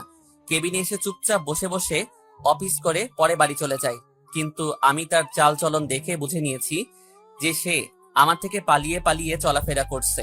আমিও তাকে আর কিছু বলি না, কারণ আমার এখনো সেই সময়টা আসেনি। আরো কয়েকটা দিন যাক, পরে ধরবো তাকে। এভাবে আরো কয়েকটা দিন কাটে। পরে একদিন তার কেবিনে গিয়ে ভিতর থেকে দরজা আটকে দিলাম। সে তো আমার এমন আচরণ দেখে ভয় শেষ। সে ভয়ে কাঁপতে কাঁপতে বলে, ভাই, আপনি হঠাৎ আমার কেবিনে? আমি তো আর কিছু করিনি ভাই। আমি তো এখন আপনার পিছনেও লাগি না, কারণ আপনার রাগ সম্পর্কে আমার ধারণা হয়ে গিয়েছে। সেসব ঠিক আছে, তোর এমন পরিবর্তনের জন্যই এখন আর কিছু বলছি না, না হয় আবারও এসে তোকে কেলাতাম। আচ্ছা, এখন এসব বাদ দে, আগে আমার সেই কথাটার উত্তর দে। সেদিন তুই বলেছিলি যে আমার বেয়াদবি করার কারণে আমি আমার আশিকে হারিয়েছি, সেই কথাটা মনে আছে কি? সেই কথাটার মানে কি? ভাই, সেসব আমি এমনিই বলেছি।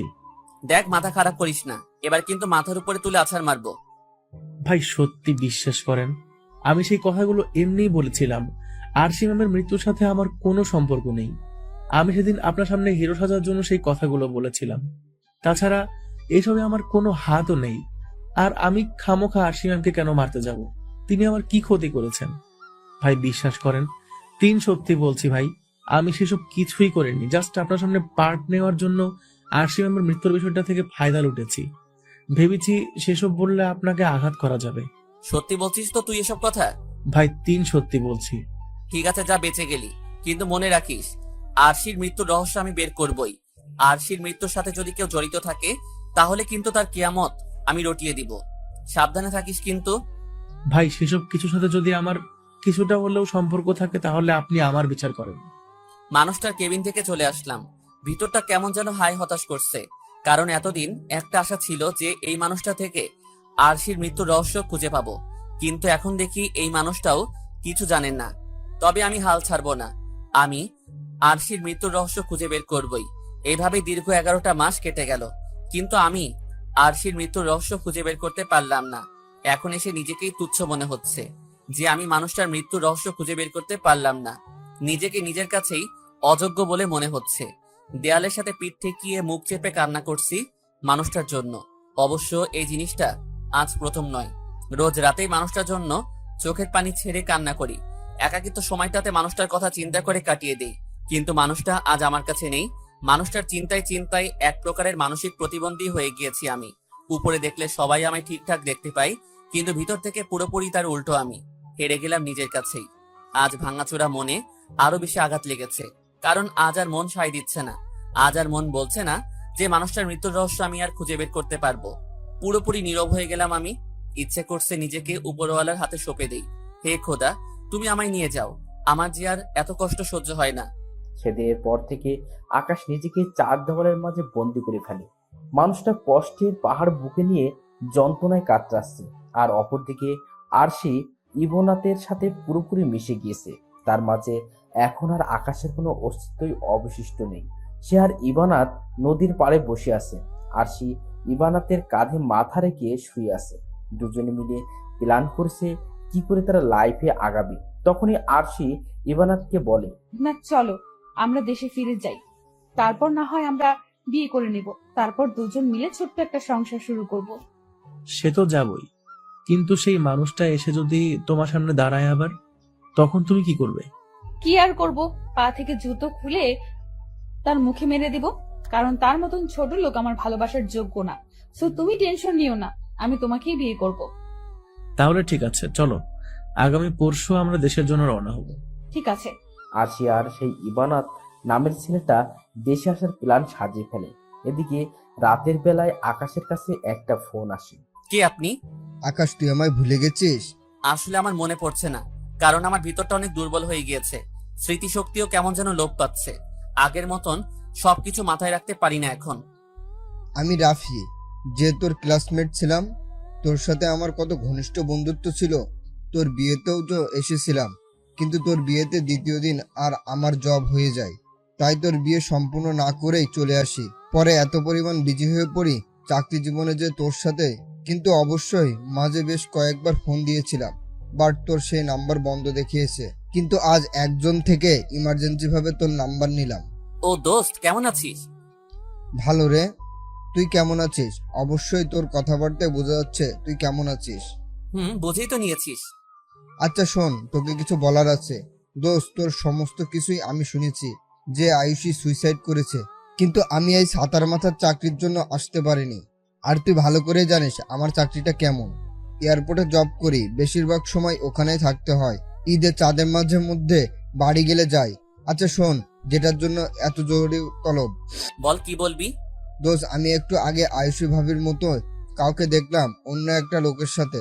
আমি জাস্টিফাই করেছি তাদের, তারা দুজন থাইল্যান্ড থেকে এসেছে। কিসব বলছিস তুই? সে তো মারা গিয়েছে। তাহলে কিভাবে কি? হ্যাঁ রে ভাই, বিশ্বাস কর, একদম আয়ুষী ভাবির মতো দেখতে। আর আমার চোখ কখনো কেউ ফাঁকি দিতে পারেনি। তাছাড়া মানুষটাকে তো আমি কম দিন ধরে চিনি না। তোর সাথে রিলেশন থাকা অবস্থাকালীন সময় থেকে মানুষটাকে আমি চিনি। সো মানুষটাকে চিনতে আমার ভুল হওয়ার কথা না। আরিফ, আমার তো বিশ্বাস হচ্ছে না এসব কথা, কারণ সে মরে গিয়ে ফিরে আসবে কি করে? তার লাশ তো পুলিশ শনাক্ত করেছে। তাহলে সে কিভাবে থাইল্যান্ড থেকে আসবে, তাও আবার একটা লোকের সাথে? আকাশ, তোর বিশ্বাস হচ্ছে না তো? দাঁড়া, আমি পিক দিচ্ছি। তোর এই নাম্বারে ইমো বা হোয়াটসঅ্যাপ চালু আছে? হোয়াটসঅ্যাপ আছে। ঠিক আছে, আমি সিসিটিভি থেকে ফুটেজ নিয়ে কয়েকটা ছবি তুলে তোকে পাঠাচ্ছি। আচ্ছা, ফোন রেখে দিলাম। 10 মিনিট পর আরিফ 3টা ছবি হোয়াটসঅ্যাপে পাঠালো। কি করে সম্ভব এটা? মানুষটা তো মারা গিয়েছিল, তাহলে কি করে সে জীবিত হলো? তাহলে কি করে সে থাইল্যান্ডের ফ্লাইট করে দেশে এলো, তাও আবার অন্য একটা লোকের সাথে? মাথায় তো কিছুই কাজ করছে না। তখনই আবার আরিফ ফোন করে। দোস্ত, দেখলি তো ছবিগুলা? আর মানুষটা কি আমাদের ভাবি? সে আরশি, কিন্তু সে মরা থেকে জীবিত হলো কি করে, এটাই তো মাথায় আসছে না। দোস্ত, আমার মনে হয় কি এর পিছনে কোনো রহস্য আছে যেটা তুই জানিস না। রহস্য তো অবশ্যই আছে, না হয় মরা মানুষ জীবিত হয় কি করে? তুই সমস্ত কিছুকে আবার একটু ভালো করে যাচাই করে দেখ। দোস্ত, আর ধন্যবাদ তোকে। আরে ধন্যবাদের প্রয়োজন নেই, বন্ধু মানেই তো উপকারে আসা। আচ্ছা রাখি রে এবার। তারপর আরিফের সাথে কথা শেষ করে ফোন রেখে দিলাম। মাথা পুরো ভো ভো করে ঘুরছে, কি করব বুঝে উঠতে পারছি না। না, কিছু একটা তো করতে হবে। তাড়াতাড়ি ফোনটা হাতে নিয়ে আরশির মাকে ফোন দিলাম। হ্যাঁ বাবা, বলো। আম্মু, আপনার সাথে একটা কথা ছিল। কি কথা বাবা? শোনেন, হঠাৎই যদি আপনার সাথে কোনো ধরনের কোনো অপ্রত্যাশিত ঘটনা ঘটে, তাহলে সবার আগে আমাকে ইনফর্ম করবেন। বাবা, এই কথার মানেটা কি? বুঝলাম না। মানেটা হলো আরশি মরে নাই, সে এখনো জীবিত। কি কি সমস্ত কথাবার্তা বলছো তুমি? পাগল হয়ে গেলে নাকি বাবা? যার লাশ মাটিতে শুইয়ে দিয়ে এসেছি আজ থেকে বছর খানেক আগে, সে কি করে আবার পুনরায় জীবিত হবে? আম্মু, সেটা হয়তো অন্য কারোর লাশ ছিল, তবে এটাই সত্যি, সে এখনো জীবিত। সে আজকে থাইল্যান্ডের একটা ফ্লাইটে করে কারোর সাথে দেশে এসেছে। আর সেই খবর আমাকে দিয়েছে আমার এক বন্ধু, সে এয়ারপোর্টে কাজ করে। সে আমায় কয়েকটা ছবি সহ পাঠিয়েছে, যেখানে আশিকে অন্য একটা লোকের সাথে দেশে আসতে দেখা গেছে। বাবা, সমস্ত কিছু তো আমার মাথার উপর দিয়ে যাচ্ছে। প্লিজ তুমি তাড়াতাড়ি একটু খবর লাগাও। লাগাচ্ছি, আপনি টেনশন করবেন না। আপনার থেকেও আমার বেশি প্রয়োজন এখন আপনার মেয়েকে, কারণ অনেক কিছু জানার আছে তার থেকে। বাবা, আগে ওকে খুঁজে বের করো। জি। ফোন রেখে দিয়ে তাড়াতাড়ি তড়িঘড়ি করে রুম থেকে বেরিয়ে গেলাম, কিন্তু রুম থেকে বেরোতেই মা সামনে পড়লো। কি রে, এত তাড়াহুড়োয় কোথায় যাচ্ছিস? তোমার কাছে যাচ্ছিলাম। হঠাৎ এত তড়িঘড়ি করে কেন? আর কি হয়েছে? কোনো কিছু লাগবে নাকি? না মা, কিছু বলার আছে। বল। মাকে সমস্ত কথা খুলে বললাম। আম্মু সাথে সাথে মাথায় হাত দিয়ে বসলো, আর ছবিগুলোও দেখালাম। বাবা, এখন কি করবি? এত বড় চক্রান্ত কিভাবে? কি আর করব, খুঁজে বের করে প্রশ্নের উত্তর চাইবো আর তাকে ফিরিয়ে নিব। কিন্তু সে তো অন্য পুরুষের সাথে, হয়তোবা সে সেই মানুষের বিয়ে করে নিয়েছে। মায়ের কথা শুনে কলিজায় মোচড় দিয়ে উঠলো। মা, সে সব আরশিকে পেলেই বলতে পারবো। তুমি শুধু একটু দোয়া করো, আমি যেন আমার আরশিকে ফিরে পাই। বাবা, দোয়া সব সময়ই করি। তাছাড়া তোর এই কষ্ট আর নীরবে চোখের পানি ফেলা আমার আর সহ্য হয় না। নীরবে তোর সেই ফেলা চোখের পানি কারোর চোখে না পড়লেও আমার চোখে পড়ে। ইনশাল্লাহ তুই বৌমাকে ফিরে পাবি। মায়ের সাথে কথা বলে বাসা থেকে বেরিয়ে গেলাম। সব জায়গায় আরশির খোঁজ লাগিয়ে দিয়েছি। আরশির যত বন্ধু বান্ধবের সাথে আমার পরিচয় ছিল, সবাইকে ওর বিষয়ে জানিয়েছি, বিশেষ করে তার আত্মীয় স্বজনদেরও। মোট কথা, যাদের আমি চিনি তাদের সবাইকেই ইনফর্ম করা শেষ। বাসা থেকে বের হয়ে আমার পরিচিত অনেক জায়গায় আরশির খোঁজ করলাম। এয়ারপোর্টের আশেপাশে আরশির ছবি দেখে অনেক গাড়িওয়ালাকেও জিজ্ঞেস করেছি, কিন্তু কেউ এই কিছু জানে না। রাতে ক্লান্ত হয়ে বাসায় ফিরে এলাম। সারা শরীর দুর্বল হয়ে আছে আমার, চোখের কোণে ফোঁটা ফোঁটা পানি জমতে শুরু করছে। আরশির জন্য বিশাল একটা ভয় হচ্ছে, কারণ মায়ের কথা মতন যদি আরশি অন্যের জীবনে পা দিয়ে বসে, কান্নার মাত্রাটা আরো বেড়ে গেল। চোখের কিছুটা নোনা পানি বেয়ে বেয়ে ঠোঁটের পাশে এসে থেমেছে। চোখের জল কি পরিমাণ নোনা হতে পারে সেটা এই প্রথম উপলব্ধি করতে পারলাম। অধিক পরিমাণে নোনা লাগছে চোখের পানিগুলো। হয়তো কষ্টের পরিমাণ বেশি হলে চোখের পানির নোনা ভাবটাও একটু মাত্রাধিক হয়। তখনই ফোনটা বেজে ওঠে। অফিসের একজন কর্মচারী ফোন দিয়েছে আমায়। স্যার, কিছু কথা জানানোর ছিল আপনাকে। কি কথা?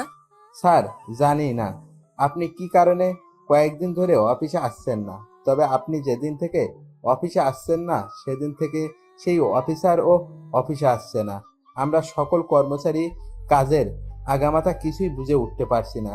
কাজের সমস্ত ধারাবাহিকতা হারিয়ে ফেলেছি আমরা, কারণ আপনারা আমাদের নির্দিষ্ট পরিমাণ কাজ দিতেন আর আমরা সেগুলো করতাম, কিন্তু যা আপনারা না থাকায় করতে পারছি না। ঠিক আছে, আমি কাল সকালে অফিসে আসবো। ঠিক আছে স্যার। পরের দিন সকালে উঠে অফিসে চলে গেলাম। অফিসে গিয়ে সবাইকে কাজ বুঝিয়ে দিয়েছি। পরে এসে কেবিনে বসে আছি। প্রায় দুপুর হয়ে এসেছে। সকলকে কাজ বুঝিয়ে দিতে দিতে কেবিনে এসে বসে বসে ভাবছি সেই স্যারের কথা। হঠাৎ সে কোনো বলা কওয়া ছাড়া অফিসে আসছে না কেন? না, একটু ফোন লাগিয়ে দেখি। তিনার নাম্বার বের করে ফোন দিলাম, কিন্তু সে ফোন রিসিভ করলো না। একে একে অনেক কয়বার ফোন দিয়েছি, সে রিসিভই করেনি। এবার বিরক্তি কাজ করছে মানুষটার উপরে। ধুর বেটা, আসলে আসবি, না আসলে নাই। তোর চাকরি আমি খেয়ে দিব। তারপর দারোয়ানকে ডাক দিয়ে রেস্টুরেন্ট থেকে গিয়ে দুপুরে খাবার নিয়ে আসতে বললাম। একটু পর সে খাবার নিয়ে আসলো। স্যার, আপনার খাবার। আপনি খেয়েছেন? স্যার, এখনো খাওয়া হয়নি, খাবো। আচ্ছা, আপনি আপনার জন্যও খাবার নিয়ে আসেন রেস্টুরেন্ট থেকে আমার নাম বলে, আমি টাকা পে করে দিব। না স্যার, ওইসবের কোনো দরকার নেই। আরে আপনি সংকোচ করছেন কেন? আমি তো আপনাকে বললাম খাবার নিয়ে আসতে, নাকি? ঠিক আছে স্যার, যাচ্ছি। দারোয়ান চলে গেল। আমি খাবারগুলো নিয়ে বসে বসে পাইচারি করছি। খাবারগুলো খেতে ইচ্ছে করছে না, কারণ মনটা অন্য জায়গায়। তাই খাবারের চাহিদাটা মরে গিয়েছে। তাও জোর করে 2 লোকমা খেয়ে খাবারগুলো সেভাবে রেখে দিলাম।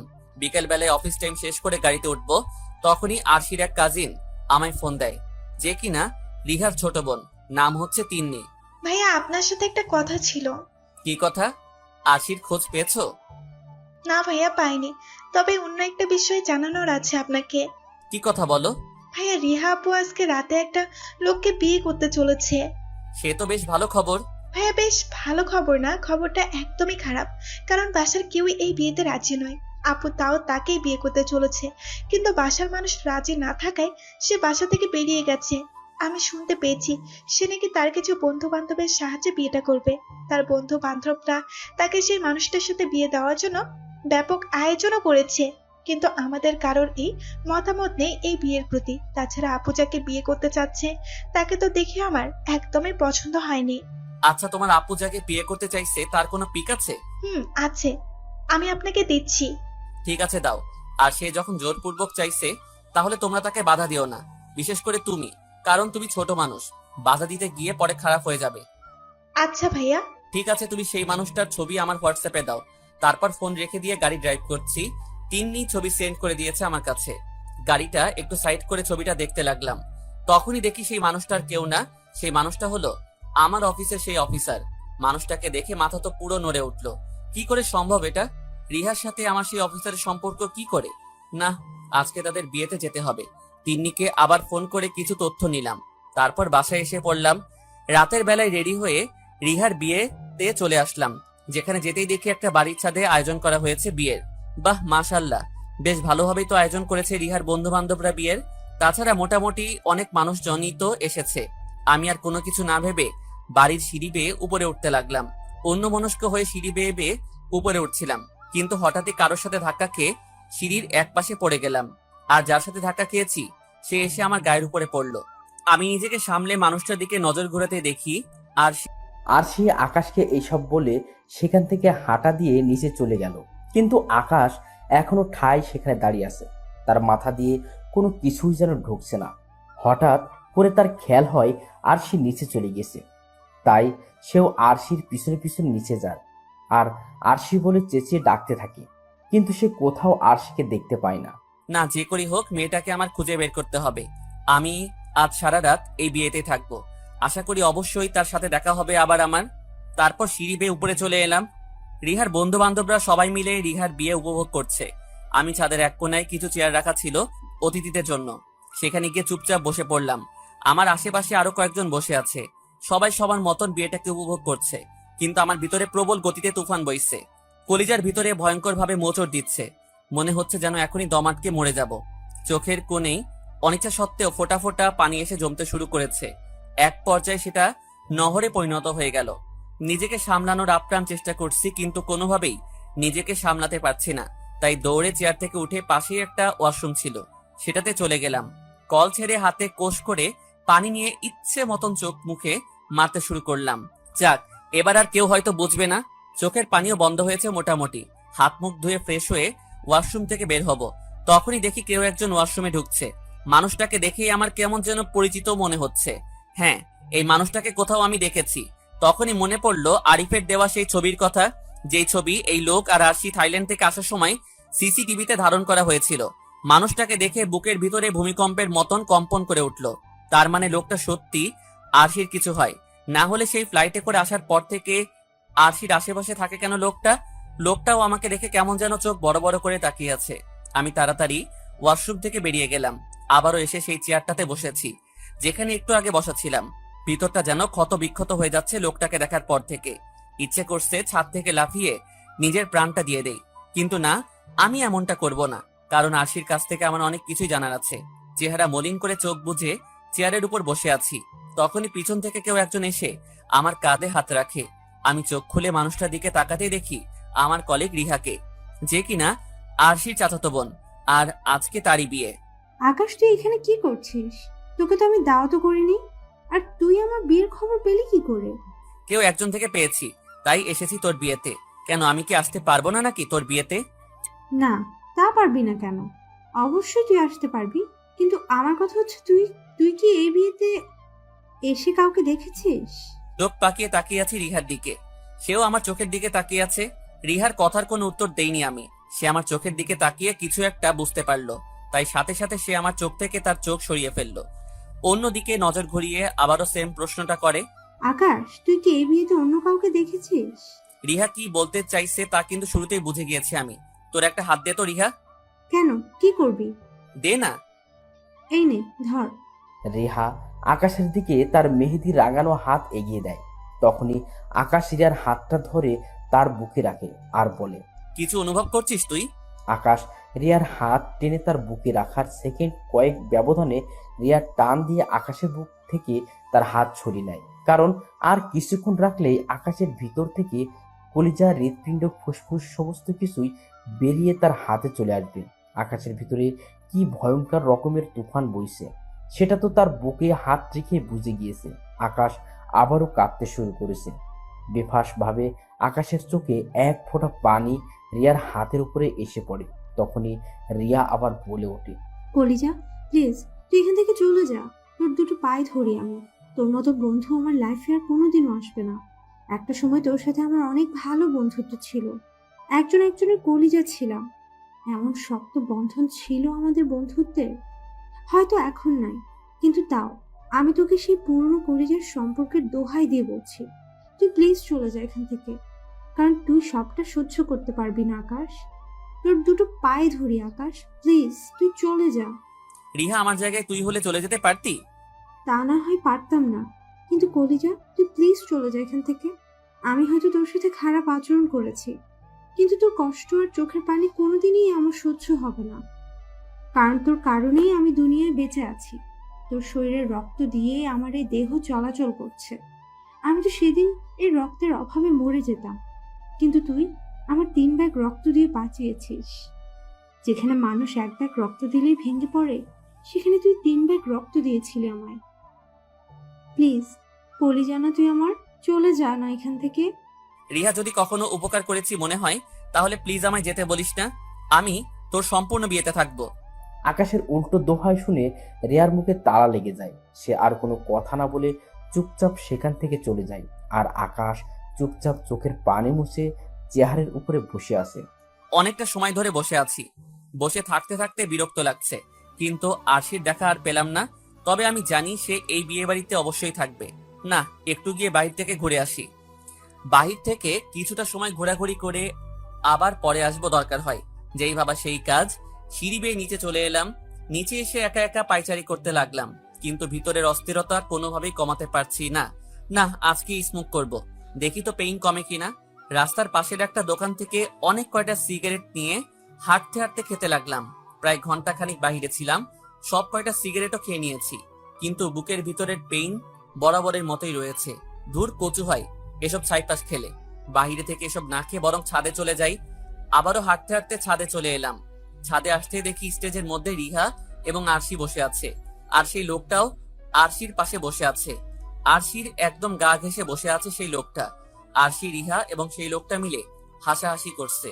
আরশির পাশে অন্য কাউকে দেখে কোনোভাবে মনকে সান্ত্বনা দিতে পারছি না। আরো উতাল পাতাল শুরু করেছে ভিতরটা। আরশির দিকে এক নজরে তাকিয়ে আছি, আর তখনই রিহার এক বন্ধু স্টেজে গিয়ে স্পিকার হাতে নিয়ে বলে ওঠে, এই যে সম্মানিত অতিথিরা, আপনাদের জন্য একটা গুড নিউজ আছে। আগামী পরশু এই একই স্থানে আরেকটা বিয়ে হবে। বিয়ে কোণে হচ্ছে রিহার চাচাতো বোন, আর বর হচ্ছে মিস্টার ইবনাত চৌধুরী। ইবনাত চৌধুরী দীর্ঘ তপস্যার পরে তিনি আরশিকে নিজের করে পেতে চলেছেন। সো সবাই আবার আগামী পরশু ঠিক একই জায়গায় চলে আসবেন। এদিকে মাইকে এমন অ্যানাউন্সমেন্ট শুনে আকাশের বুকের ভিতরে যেন রক্তক্ষরণ হচ্ছে। সে আর টিকতে না পেরে সোজা স্টেজে গিয়ে আরশির হাত চেপে ধরে আর বলে, আশি, কি কারণে তুমি এমন করছো আমার সাথে? আকাশের এমন আচরণে সবাই চমকে ওঠে, কিন্তু আরশি প্রচুর রেগে যায়। এই ছোট লোক, হাত ছাড় তুই। আশি, আমার দোষটা কি সেটা তো বলবে তুমি। তোর কোনো দোষ নেই, দোষ হলো আমার, যে আমি তোর মতন একটা ছোট লোককে ভালোবেসে বিয়ে করেছিলাম। এই যে দেখেছিস শিবনাথ, সে আমাকে অনেক আগে থেকেই ভালোবাসে, কিন্তু তাও আমি ভালোবেসে তোকে বিয়ে করেছি, কিন্তু তুই আমার জীবনটাকে নরক বানিয়ে দিয়েছিস পুরো। আশি, কি করেছি বলবে তো তুমি? আমার দোষটা কোথায়? তোর দোষ হলো তুই একটা ছোট লোক, তোর দোষ হলো তুই একটা দুশ্চরিত্র লোক, যা আমি আগে জানতাম না। আমি তোর দুশ্চরিত্র সম্পর্কে না জেনে তোকে বিয়ে করে নিয়েছিলাম, কিন্তু পরবর্তীতে তোর সেই দুশ্চরিত্র সামনে আসে। শুধু তোর কারণে এই ইবনাথকে কষ্ট দিয়েছি আমি। সেই আমায় বহুকাল আগে থেকেই পাগলের মতো ভালোবাসে, তোর থেকেও ভালো পজিশন ছিল তার, কিন্তু আমি তোর পজিশন না দেখে তোকে বিয়ে করে নিয়েছি। যেখানে তুই একটা সাধারণ কোম্পানির ম্যানেজার, সেখানে সে একটা কোম্পানির মালিক, কিন্তু আমি তোর ভালোবাসায় তাকে ছোট করে মেপেছি। পরিশেষে সে আমায় না পেয়ে দেশ ছেড়ে চলে যায়। তার ভালোবাসা বুঝতে পেরে আমার অনেকটা সময় লেগে গিয়েছে। কি আছে ছোট লোক তোর?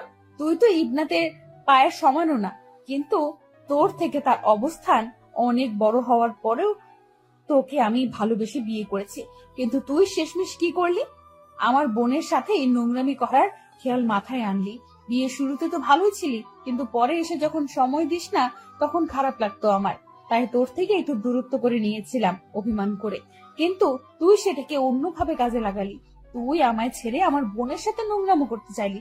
ভাগ্যিস সে তোর হাত থেকে বেঁচে গিয়েছে কোনো না কোনো ভাবে। তখনই আমার বুঝে আসে তুই কেন তুই আমার থেকে তখন দূরে দূরে থাকতি। তুই যদি আমার আপন চাচাতো বোনের সাথে নোংরামি করার মতন খেয়াল মাথায় আনতে পারিস, তাহলে বাইরের কত মেয়ের সাথে বিছানায় যেতে পারিস তা আমার বোঝা হয়ে গিয়েছিল। তাই তোর থেকে একদম দূরে সরে গিয়েছি মৃত্যুর বাহানা করে। তাই তোর থেকে পালিয়ে ইবনাতের কাছে চলে গিয়েছি। শুরুতে তাকেও মানতে কষ্ট হয় আমার, কিন্তু সে আমায় ভালোবাসা দিয়ে তোর সমস্ত স্মৃতি ভুলিয়ে দিয়েছে। সো এখন দূরে গিয়ে মর তুই, আর আমার হাত ছাড়। আশি, তোমার কথা ভুল হচ্ছে, আমি ওসব করিনি। এই দুশ্চরিত্র লোক, একদম ধোয়া তুলসী পাতা শাস্তে আসবি না। সোজা আমার চোখের সামনে থেকে দূর হ তুই। আশি, বিশ্বাস করো আমি ওসব করিনি, সত্যি তোমার কথা ভুল হচ্ছে। এই রিহা, তুই একটু ওকে বুঝিয়ে বল না প্লিজ। রিহা চুপচাপ মাথা নিচের দিক করে রাখে, কিন্তু আরশি রেগে গিয়ে সকলের সামনে পা থেকে জুতো খুলে আকাশের গালে মেরে দেয়। কুকুরের বাচ্চা, এটারই যোগ্য তুই। তোর কারণে আজ আমার পরিবার হারিয়েছি, কারণ তোকে ভালোবেসে পরিবারের দেখা ছেলেকে রিজেক্ট করেছিলাম, কিন্তু তোর এই নোংরা মন মানসিকতা সম্পর্কে জানার পর পরিবারের সামনে মুখ দেখানোর মতো সাহস করতে পারিনি। তাই এমন প্ল্যান করে পরিবার থেকে চিরতরে দূরে সরে গিয়েছি। আশি, আমায় জুতো দিয়ে ইচ্ছে মতন মারো, সমস্যা নেই, কিন্তু বিশ্বাস করো সেসব আমি করিনি। প্লিজ তুমি আমায় ছেড়ে ওই লোককে বিয়ে করিও না। আরশি, আমি তোমায় ছাড়া থাকতে পারবো না। আরশি, আমি তোমায় অন্য লোকের হতে দেখতে পারবো না। প্লিজ তুমি আমায় ফিরিয়ে দিও না। দরকার হয় আমি তোমার পায়ের সামনে কুকুরের মতন পড়ে থাকবো। তুমি আসতে যেতে আমার শরীরে তোমার পা দিয়ে আঘাত করো, তাও প্লিজ আমায় ছেড়ে অন্য কাউকে বিয়ে করিও না তুমি। প্লিজ আরশি, আমায় এত বড় শাস্তিটা দিও না। আমি তোমায় ছাড়া বাঁচতে পারবো না আরশি। এই ছোট লোক, দেখ একদম রাগ উঠে যাচ্ছে কিন্তু আমার। তুই আমার হাত ছাড়। তোর ওই নোংরা হাত দিয়ে একদম আমার শরীর স্পর্শ করবি না তুই। আরশি, তুমি আমায় ফিরিয়ে না নেওয়া পর্যন্ত তোমার হাত আমি ছাড়বো না। তুই ছাড়বি তো তোর 14 গোষ্ঠী ছাড়বে। আরশি আবার সেই জুতো দিয়ে আকাশের গালে বেশ কয়েকটা বাড়ি লাগিয়ে দেয়, কিন্তু তাও তার হাত ছাড়ে না। সে ফুপিয়ে কান্না করতে থাকে আরশির আচরণে। ঠিক সেই সময় ইবানত নামক লোকটা এসে আকাশের কোমরে একটা লাথি দিয়ে বসে, আর আকাশ আরশির হাত ছেড়ে সাথে সাথে মাগো বলে চিৎকার দিয়ে মাটিতে বসে পড়ে। কত বড় বেয়াদব ছেলে তুই, যে আমার ভবিষ্যৎ স্ত্রীর গায়ে তুই হাত তুলতে পারিস? আকাশ কোনো উত্তর দেয় না লোকটার কথায়, তবে সে আরশির কাছে কান্না করতে করতে একটা কথা বলে। আরশি, তোমায় ছাড়া আমি মরে যাব, বিশ্বাস করো মরে যাব আমি। তুই মরে গেলে মরে যা। তোর মতো নোংরা মানুষ দুনিয়ার জন্য একটা বোঝা। সো মরে যা তুই। তোর জন্য বিন্দু পরিমাণও কষ্ট হবে না আমার। আকাশ আরশির এমন শক্ত কথা শুনে কান্না করতে করতে কোনোভাবে মাটিতে থেকে উঠতে দাঁড়ায়। তার কোমরে খুব জোর লেগেছে। তারপর ধীরে ধীরে হাঁটতে হাঁটতে বিয়ে বাড়ি ত্যাগ করে। রাত বাজে 1টা। সে বাসায় এসে পৌঁছইছে। তার চোখে মুখে পানি। তার মা ঘুমিয়ে গেছে। সে বাসায় এসে কলিং বেল চাপায়। তার ছোট বোন সে দরজা খুলে দেয়, কিন্তু তার ছোট বোন তার চেহারার এমন বিভৎস অবস্থা দেখে বলে ওঠে, ভাইয়া কি হয়েছে তোমার? কিছু হয়নি রে বোন। তাহলে তোমার চোখ মুখ এমন দেখাচ্ছে কেন? আরে বাদ দে ওসব কথা, তুই আগে আমায় একটু রুমে দিয়ে আয়, আমার কোমরে অনেক ব্যথা করছে। আকাশের কথা মতন তার বোন তাকে রুমে দিয়ে আসে। মা কি করছে রে? মা তো ঘুমিয়ে গেছে সেই কবে। আমি না তোমার আসার জন্য জেগে আছি। ও আচ্ছা, তোকে একটা কথা বলি। বলো। আমি যদি কোথাও হারিয়ে যাই তোর কি খুব কষ্ট হবে? আকাশের বোন এবার ভয় পেয়ে যায়। সে খপ করে আকাশকে জড়িয়ে ধরে কান্না করে দেয়। ও ভাইয়া বলো না কি হয়েছে তোমার? আমার ডাক এসে গেছে রে কলিজার বনু। ভাইয়া কিসের ডাক এসেছে? কে ডাকে তোমায়? আমি তো কারোর ডাক শব্দ শুনতে পাচ্ছি না। আরে সেসব তুই বুঝবি না। আচ্ছা যা গিয়ে ঘুমিয়ে পড়। ভাইয়া আমার খুব ভয় করছে। আরে টেনশন করিস না, ভাইয়া ঠিক আছি। যা, কাল সকালে কথা হবে। বেশ রাত হয়েছে, তুই গিয়ে ঘুমিয়ে পড়। আকাশের কথায় তার বোন চলে যায়। আকাশ জীবনের কঠিন সিদ্ধান্তটা নিয়ে নিয়েছে বহু আগেই। সে আস্তে আস্তেই কিছু একটা ভেবে নিয়েছে। অপরদিকে বিয়ে বাড়িতে খবর আসে রিয়ার সাথে যার বিয়ে হবার কথা ছিল সে পালিয়ে গেছে অন্য একটা মেয়ে নিয়ে। এমন খবর শুনে রিয়া পাগলের মতন কান্না করতে শুরু করে। তার যেন এখন পুরো দুনিয়াটাই থমকে গিয়েছে। তার বাঁচা মরা সমস্ত কিছুই সেই লোকটার হাতে ছিল। আর সে তাকে সান্ত্বনা দেওয়ার চেষ্টা করেছে, কিন্তু রিয়ার কান্না যেন কোনো মতেই থামছে না। সে কান্না করতে করতে তার বন্ধুর বাড়িতেই ঘুমিয়ে পড়ে। এদিকে আকাশ মুখ চেপে ধরে কান্না করছে। আরশির তখনকার কথাগুলো শুনে তার ভিতরটা পুরো ক্ষত বিক্ষত হয়ে গেছে। তার নিঃশ্বাস ও ভারী হয়ে আসছে।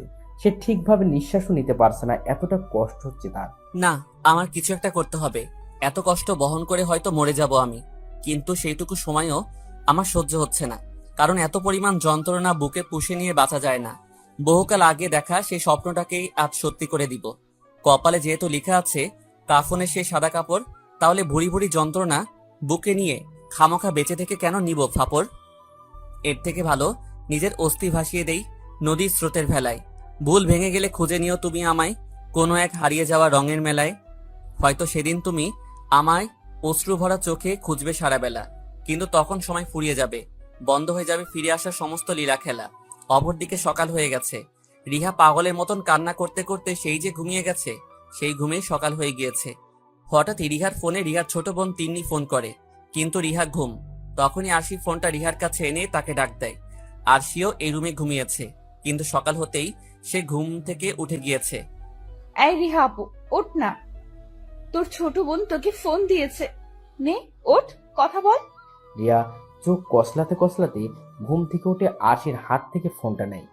আছি জাহান্নামের চৌরাস্তায়, তোর এত দরকার কেন? আপু প্লিজ এভাবে বলিস না। আচ্ছা যা, তুই কোথায় আছিস সেটা বলতে হবে না, কিন্তু তুই যেখানেই আছিস তাড়াতাড়ি আকাশ ভাইয়ের বাসায় চলে আয়। অনেক ভয়ঙ্কর একটা ঘটনা ঘটে গেছে এখানে। মানে কি তিন্নি? কি ভয়ঙ্কর ঘটনা ঘটেছে?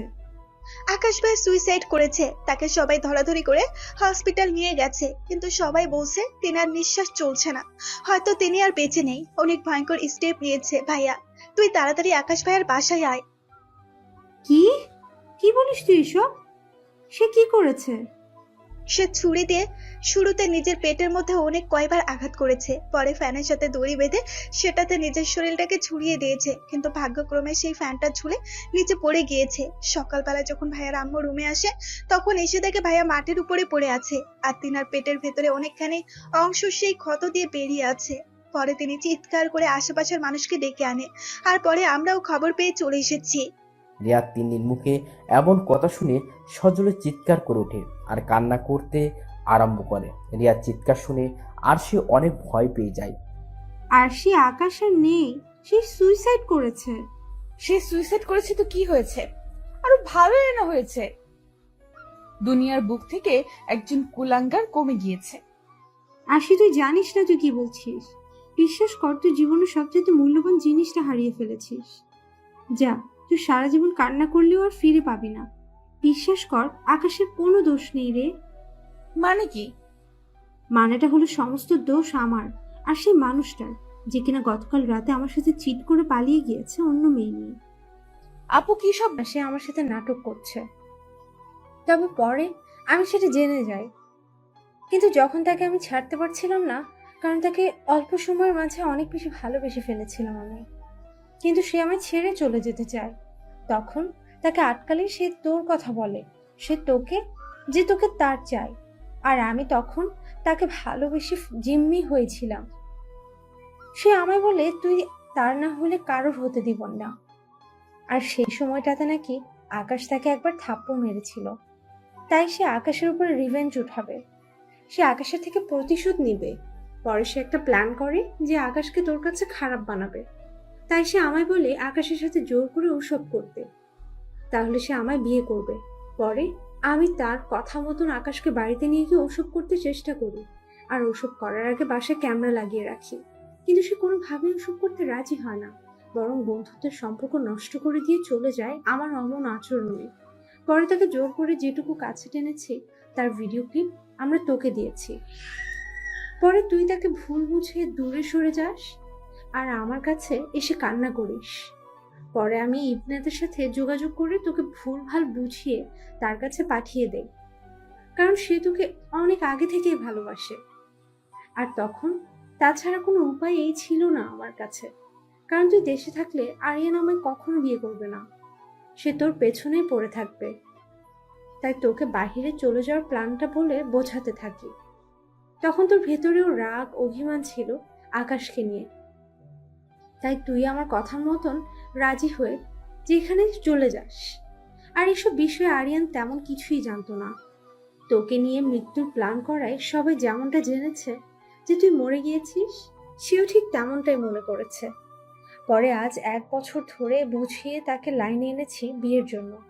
আর তুই যে এখনো বেঁচে আছিস বা এই বাড়িতে আছিস সে জানে না, কিন্তু তারপরেও সে আমায় ছেড়ে পালিয়ে যায়, কারণ তার চরিত্রের সমস্যা আছে। তার আগেও একটা বউ ছিল, কিন্তু সে সেটাকে ছেড়ে দিয়েছে, কিন্তু আমি তার ভালোবাসায় আটকে গিয়ে এইসব করেছি। আর তার ফলে আজ একটা মানুষের প্রাণ চলে গেল। বিশ্বাস কর আরশি, আকাশের কোনো দোষ নেই রে, মানুষটা তোকে নিজের থেকেও বেশি ভালোবাসতো রে আরশি। আরশি রিয়ার মুখ থেকে এই সমস্ত সত্য কথা শুনে মাথায় হাত দিয়ে ফেলে। আকাশের মতন তার ভিতরেও ভয়ঙ্কর তুফান বইতে শুরু করেছে। সেও আকাশের নাম বলে চিৎকার করে কান্না করতে শুরু করে। তার সাথে রিয়াও কাঁদছে। বোন, আমার মাফ করে দে রে। আমি আকাশের কাছে যাব, আমাকে আকাশের কাছে নিয়ে চল। তুই গাড়ি করে আকাশের বাড়ি চলে যা, আমি সেই বাড়িতে যেতে পারবো না। এত জঘন্য কাজ করার পর কাউকেই মুখ দেখানোর মতন অবস্থায় নেই আমি। আরশি তাড়াতাড়ি রিহার কাছ থেকে উঠে পড়ে। তারপর যখনই বাসা থেকে বের হবে তখনই ওপর পাশের একটা রুম থেকে ইবনত আসে। সেও গতকাল রাত থেকে এই বাড়িতে রয়েছে। সে এসে আরশির হাত ধরে বলে, আরশি, কোথায় যাচ্ছ তুমি? আর একটু আগে তোমার চিৎকারের আওয়াজ শুনতে পেলাম আমি, কি হয়েছে তোমার? তখনই আরশি ঠাস করে ইবারতের গালে থাপ্পড় মেরে দেয়। এই জানোয়ারের বাচ্চা, হাত ছাড়। তুই আমার কলিজার গায়ে কাল রাতে লাঠি মেরেছিস। তার থেকে বড় কথা, আমার জীবনের এত বড় অন্ধকার নামার পেছনে তোরও কোনো না কোনো ভাবে হাত রয়েছে। সো হাত ছাড় তুই, আমি বাড়ি যাব।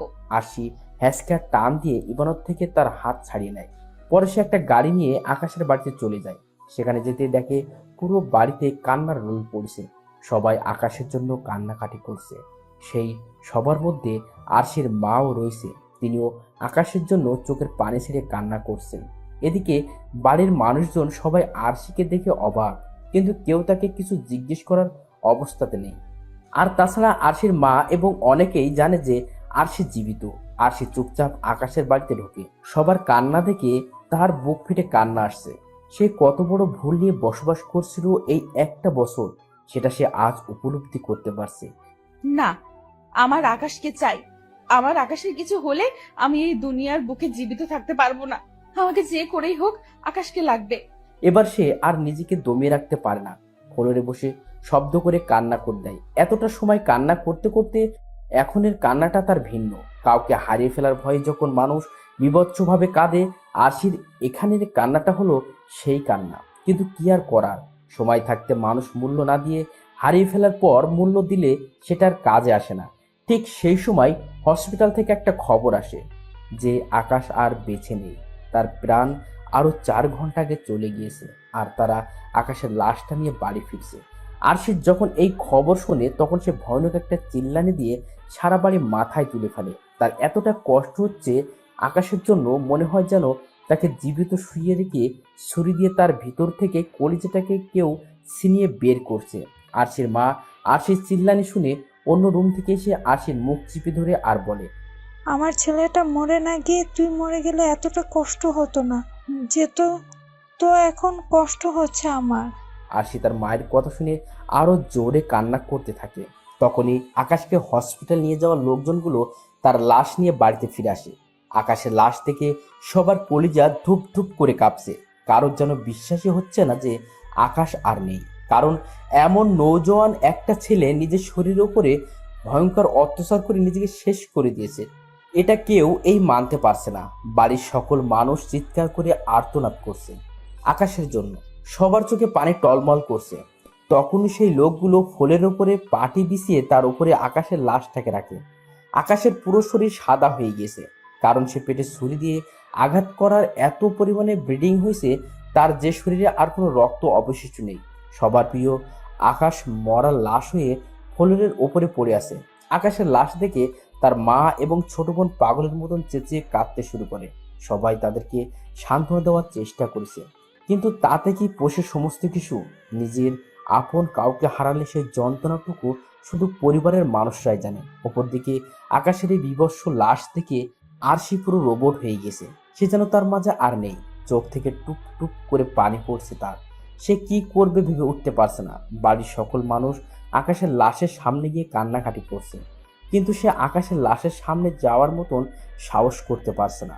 কারণ এই মানুষটাকে সে নিজেই মেরে ফেলেছে। এই মানুষটাও দুনিয়ার বুকে নিজের স্বপ্নকে আঁকড়ে ধরে বাঁচতে চেয়েছিল, কিন্তু সে তাকে বাঁচতে দেয়নি। নিজের হাতেই খুন করেছে সে মানুষটাকে। সে একটু দূরে দাঁড়িয়ে দাঁড়িয়ে কান্না করছে। তখনই সেখানে পুলিশ আসে আকাশের লাশ পোস্টমর্টমের জন্য নিয়ে যাবে বলে, কিন্তু কেউ তাতে রাজি হয় না। কারণ তার লাশের অবস্থা এমনিতেই ভালো না। তাকে পোস্টমর্টম করালে আর দাফন করার অবস্থা থাকবে না সে। কিন্তু নিয়মমাফিক পুলিশ তো আকাশের লাশ নিয়ে যাবেই। তখনই আরশির আম্মু কাকে যেন ফোন করে। আরশির আম্মু কথা বলা শেষ করে ফোন রাখতেই সেই পুলিশ অফিসারের কাছে একটা ফোন আসে, যে কিনা আকাশের লাশ তদারকি করে নিয়ে যেতে এসেছে। তারা সেই ফোনটা পেয়ে আকাশের লাশ না নিয়ে সেখান থেকে চলে যায়। আরশির আম্মু একদম গোড়া মতন ফোন দিয়েছে। এদিকে সবাই আকাশের লাশের পাশে বসে কান্না করতে ব্যস্ত, বিশেষ করে আকাশের আম্মু। কারণ তার ছেলের এমন ভয়ানক মৃত্যু তিনি মেনে নিতে পারছেন না। এদিকে আরশিও দাঁড়িয়ে দাঁড়িয়ে কান্না করছে। ঠিক তখনই আকাশের ছোট বোন কান্না করতে করতে এসে আশির হাতে একটা ভাঁজ করা সাদা কাগজ ধরিয়ে দেয় আর বলে, সকালবেলায় টেবিলের উপরে এই কাগজটা রাখা ছিল, আর সেটার পাশে ছোট্ট করে আলাদা আরো একটা কাগজ ছিল, যার মাঝে লেখা ছিল এই কাগজটা যেন তোমার হাতে বুঝিয়ে দেওয়া হয়। আমি সেই ছোট্ট কাগজটা ফেলে দিয়েছি, আর তোমার কাছে পৌঁছে দেওয়া জিনিসটাই তোমার হাতে তুলে দিয়েছি। ভাবি, আমি জানি না ভাইয়া কেন এভাবে সুইসাইড করেছে, কিন্তু আমি জানি যে এর সাথে তোমার কোনো না কোনোভাবে সংযুক্ত রয়েছে। আর যদি তাই হয় তাহলে মনে রেখো ভাবি, আমার আর আমার মায়ের বদদুয়া সারা জীবন তোমার জন্য বরাদ্দ থাকবে। কারণ আমার ভাই একটা মাটির মানুষ ছিল। আমার এই ছোট্ট জীবনে তার কোনো ভুল আমার চোখে পড়েনি। আর কাল রাতে জানি না কি হয়েছে, কিন্তু আমার ভাইটার চোখে মুখে কাল রাতে আমি এক ভয়ানক কষ্টের ছাপ দেখেছি। কিন্তু আমি বুঝতে পারিনি যে কাল রাতটাই আমার ভাইয়ের শেষ রাত হবে এই পৃথিবীতে। তাকে জিজ্ঞেসও করেছি কি হয়েছে, কিন্তু সে আমার কথায় খালি একটা উত্তর দিয়েছে যে তার ডাক এসে গেছে। তখন আমি সেই কথার অর্থ বুঝিনি, কিন্তু এখন ঠিক বুঝতে পারছি। আচ্ছা ভাবি, থাকো, আমার ভাইটার লাশের পাশে শেষ কিছুটা সময় কাটাই, কারণ সে তো আর বেশি সময় আমাদের মাঝে থাকবে না। আকাশের ছোট বোন তারপর চলে যায়। এদিকে আরশি সে ভাঁজ করা কাগজটা খুলতে থাকে। সে কাগজটা খুলে বুঝতে পারে যে আকাশ কিছু একটা লিখে রেখে গিয়েছে মরার আগে তার জন্য। সে কান্না ভরা চোখ নিয়ে সেই লেখাটা পড়তে থাকে। প্রিয় আরশি, তুমি আমায় ভালোবেসে বিয়ে করে অন্যের সাথে মিশে আছো। বিশ্বাস করো, এই যন্ত্রণা যেন আমি কোনোভাবেই সইতে পারছি না। আমার কাছে একটাই পথ আছে বর্তমানে এই যন্ত্রণা থেকে মুক্তি পাওয়ার, তা হলো মৃত্যু। জানো, চিঠিটা যখন লিখছি তখনই কিন্তু মৃত্যুর ফাঁদে পা দিয়ে দিয়েছি আমি। নিজের পেটের মাঝে অনেক কয়বার ছুরি চালিয়েছি একটু আগে। তুমি চিঠি পড়তে পড়তে যখন নিচে যাবে তখন তার প্রমাণ পেয়ে যাবে তুমি, কারণ সেখানে আমার শরীরে রক্ত দিয়ে ছোট করে তোমার নামটা লিখেছি আমি। আরশি জানো, আমার না খুব কষ্ট হয়েছে যখন তুমি আমায় অনেকগুলো লোকের সামনে জুতো দিয়ে মেরেছ, কিন্তু সেই কষ্টের তুলনায় আরো দ্বিগুণ কষ্ট হয়েছে যখন তুমি আমায় সেই ভরা মজলিসের সকলের সামনে ছোট করলে আর তোমার সেই মানুষটাকে বড় করে তুললে। আরশি, কেন তুমি এমনটা করলে? ভালোই তো বেসেছিলাম তোমায় আমি, তাও কেন আমায় তুমি এইভাবে মৃত্যুর মুখে ঠেলে দিলে? আমি তো কোনো দোষ করিনি আরশি। তোমার সেই বোন রিহাই তো আমার সাথে জোর খাটিয়ে ওসব করতে চেয়েছে, কিন্তু আমি তো সেসব কিছুই করিনি আর করতেও দেইনি। তাও কেন তুমি সেই এতগুলো মানুষের সামনে আমায় অপমান করলে আরশি? জানো, আমি জুতোর বাড়ি খেয়েও সহ্য করেছিলাম, কারণ তোমায় আমি ভালোবাসি। কিন্তু যখন তোমার কাছে আমার থেকেও সেই মানুষটার গুরুত্ব বর্ণনা করলে তখন আর নিতে পারিনি। আমার সহ্য হচ্ছিল না সেই মানুষটাকে তোমার সাথে, কারণ ভালোটা তোমায় আমি বাসি, আর সে মানুষটা আজ আমার জায়গায় তোমার থেকে সে ভালোবাসা পাচ্ছে। তাই এই রূপ সিদ্ধান্ত নিতে হলো আমার। আরশি, যখন তুমি এই চিঠিটা পড়বে তখন হয়তো অনেক দেরি হয়ে যাবে, আর আমার মাঝেও কোনো কষ্টের সীমা থাকবে না। হ্যাঁ, হয়তো এখনো অনেকটা কষ্ট হচ্ছে আমার, কারণ আমার পেট থেকে চুইয়ে চুইয়ে রক্ত পড়ছে। পেটের ভিতরের অনেকটা চর্বি সেই ক্ষতটা দিয়ে বেরিয়ে এসেছে। কিন্তু বিশ্বাস করো, এই কষ্টের চাইতেও তোমার করা রাতে সেই অপমানের যন্ত্রণা আরো দ্বিগুণ ছিল। তবে আফসোস নেই, একটু পরে মৃত্যুর ফাঁদ নিজের গলায় এঁটে দিব আমি। তারপর আমার জীবন থেকে চিরকালের জন্য কষ্টের সমস্ত ছিটেফোঁটা মুছে যাবে। তবে তোমাকে শেষ আরেকটা কথা জানিয়ে যাই, তুমি আমায় সেই বিয়ে বাড়ির সমস্ত লোকজনের সামনে ছোট করেছো যে আমি সামান্য একটা কোম্পানির ম্যানেজার, আর তোমার সেই ইবনাত একটা কোম্পানির মালিক।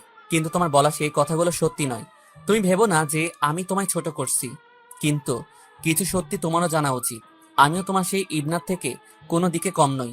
আমি যে কোম্পানিতে জব করি সেই কোম্পানিটা পুরো আমার, আর সারা দেশে এই কোম্পানির অনেক কয়টা শাখা প্রশাখা রয়েছে। সেই সকল কিছুর মালিকই হচ্ছি আমি। আমার অফিসের আসল বস বাইরে থাকে, সেটা পুরোটাই মিথ্যে, কারণ আমি স্বয়ং উপস্থিত থেকে দেখতে চেয়েছিলাম কে কেমন কাজ করে। তাই এই সমস্ত কিছু লুকিয়ে রেখেছিলাম আমি। আর এই সমস্ত কিছুর জন্যই তোমাকে ভালোবেসে সময় দিতে পারতাম না আমি, কারণ একটা কোম্পানি চালানো দু চারটে কথা নয়। কিন্তু তুমি সেই জিনিসটাকে ভেবে নিয়েছো যে আমি পরনারীর সাথে মেলামেশায় ব্যস্ত। আরশি, তুমি ভুল ভেবেছো। যাক, সেসব কথা বলে আর লাভ নেই। আমার কপালে এমনটাই ছিল, তাই আমি এমন মৃত্যুর স্টেপস নিয়েছি। এবার তোমার পথের কাঁটা সরে গিয়েছে। সুখে শান্তিতে সংসার করো সেই মানুষটাকে নিয়ে। আমি তোমাদের সুখের জন্য আমার অর্ধেকটা সম্পত্তি তোমার নামে করে দিয়েছি, আর বাকি অর্ধেকটা আমার মা বোনের নামে। তোমার ভাগের সম্পত্তির কাগজের দলিল আমার বালিশের নিচে রাখা রয়েছে। প্রিয়তমা, আমার মতন হতভাগাকে মাফ করে দিও। তোমাকে আজাদ করে দিয়ে এই পৃথিবী ছেড়ে চোরের মতন পালিয়ে যাচ্ছি। ভালো থেকো প্রিয় আরশি। ইতি, তোমার সেই অপমান অপদস্থ হওয়া ভালোবাসার কাঙাল। ভালোবাসি। তারপর আর কিছু লেখা নেই। আরশি আকাশের এই চিঠিটা পড়ে পাগলের মতন কাঁদতে শুরু করে। নিজেকে সে কোনোভাবেই সামলে রাখতে পারছে না। আকাশের লেখাগুলো পড়ার পর থেকে সে কান্না করতে করতে এক দৌড়ে আকাশের লাশের কাছে চলে যায়। তারপর সে আকাশের লাশকে জড়িয়ে ধরে চিৎকার করে কান্না করতে থাকে আর বলতে থাকে, আমার যে করেই হোক আকাশকে লাগবে। আকাশ, ও আকাশ, কেন করলে তুমি এমনটা? আমি না হয় ভুল বুঝে তোমার থেকে দূরে সরে গিয়েছি, কিন্তু তুমি তো আমায় বুঝিয়ে বলতে পারতে। কেন করলে যে তুমি এমনটা?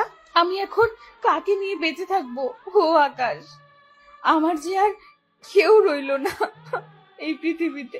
বিশ্বাস করো, সেই মানুষটার স্পর্শে কোনোদিনও আমি যাইনি। তুমি বাদে আমার শরীরে আর কোনো পুরুষ স্পর্শ করেনি। এই শরীরটার ভাগিদার শুধু তুমি ছিলে। আমি তোমার থেকে দূরে সরে গেলেও আমার সমস্ত ভালোবাসা মরেনি আকাশ। অনেকটা ভালোবাসা অবশিষ্ট ছিল তোমার জন্য। আকাশ, আমায় মাফ করে দিও প্লিজ। প্লিজ, তুমি আবার ফিরে এসো। আমি সত্যিই বুঝতে পারিনি যে তুমি আমার দেওয়া কষ্ট সহ্য করতে পারবে না। ও আকাশ, প্লিজ ফিরে এসো না। আরশি আকাশের লাশকে জড়িয়ে ধরে পাগলের মতন কান্নাকাটি করছে। একটা সময় কান্নাকাটি করতে করতে আকাশকে জড়িয়ে ধরা অবস্থাতেই জ্ঞান হারিয়ে ফেলে। যখন তার জ্ঞান ফিরে আসে তখন সে দেখতে পায় আকাশের সাথে সংসার জীবনে সে যেই খাটে ঘুমাতো সে সেই খাটে শুয়ে আছে, কিন্তু তার আশেপাশে কেউ নেই। সে জ্ঞান ফিরতেই আবারও আকাশের জন্য পাগলের মতো কান্না করতে শুরু করে দেয়, কিন্তু আকাশ তো আর নেই। তাকে সেই বিকেলেই 3.5 হাত মাটির নিচে দাফন করে এসেছে তার আপন মানুষজনগুলো। সে কান্না করতে করতে রুম থেকে বেরিয়ে আসে। রাতের বাজে 9টা। পুরো বাড়িটা নীরব হয়ে আছে, কিন্তু সারা বাড়ি ভর্তি মানুষ। কিন্তু কেউ কোনো কথা বলছে না। সে বাইরে এসে জানতে পারে আকাশের লাশ দাফন করা হয়ে গেছে। সে এই কথা শুনে কান্না করতে করতে রুমের ভিতরে চলে যায়। সেখানে যে এতটা সময় সেন্সলেস হয়ে শুয়েছিল, তার কলিজাটা যেন ছিঁড়ে যাচ্ছে। মনে হচ্ছে যেন এখনই সেই দম আটকে মারা যাবে, এতটা কষ্ট হচ্ছে তার। তারপর সে রুমে এসে বালিশের নিচ থেকে সম্পত্তি কাগজটা নিয়ে নেয়। তারপর কান্না করতে করতে দৌড়ে ঘর থেকে বেরিয়ে যায়। তারপর সে রাতেই সম্পত্তিগুলো বিক্রি করে কয়েকজন কিলারকে সে হায়ার করে। জানোয়ারের বাচ্চা, তোকে আমি শান্তিতে বাঁচতে দিব না। আমার আকাশকে তুই আমার থেকে দূরে সরিয়েছিস। তুই মৃত্যুর অবধারিত, তুই মরবি এবার। তারপর সে কিলারগুলোকে টাকা দিয়ে আরিয়ানের পিছনে লাগিয়ে দেয়। এই লোককে খুঁজে বের করে ভয়ানক এক মৃত্যু দিবে তোমরা। এমন ভাবে এই লোককে মারবে তোমরা, যাতে করে তার নাম ও নিশানাও না থাকে এই পৃথিবীর বুকে। তাকে মেরে তার শরীরের কয়েক শত টুকরো করে পানিতে ভাসিয়ে দেবে, আর তার শরীরের এক টুকরো গোস্ত এনে আমার কাছে দেবে। আমি কুকুরকে খাওয়াবো। সেই কিলারগুলো আরশির কথা মেনে তাকে খুঁজে খুঁজে বের করে কুপিয়ে হত্যা করে এবং তার পুরো শরীর 70 টুকরো করে, আর এই টুকরো এনে আরশিকে দেয়। সে আরিয়ানের শরীরের সেই এক টুকরো গোস্তকে নিয়ে কুকুরকে খাইয়ে দেয়। এভাবেই 18 ঘন্টা কেটে যায়। পরের দিন মাগরিবের সময় আরশি তার সেই বোনকে ফোন করে, যার সাথে আরিয়ানের বিয়ের কথা ছিল। রিহা আপু, আমি আরিয়ানকে মেরে ফেলেছি। কি? হ্যাঁ, আমি আরিয়ানকে মেরে ফেলেছি। তুই একটু আমার সাথে এসে দেখা কর। কোথায় আছিস তুই? আমি আছি একটা গোপন জায়গায়, তুই সেখানে চলে আয়। আমি তোর ফোনে ঠিকানা পাঠিয়ে দিচ্ছি। আরশির ঠিকানা পাঠিয়ে দেয়, আর রিয়া কিছু সময়ের মাঝে সেখানে চলে আসে। কি রে, এই নির্জন এলাকায় ডাকলি কেন? তোকে একটা জিনিস দেখানোর আছে। কি জিনিস? আগে চল, পরে দেখতে পাবি।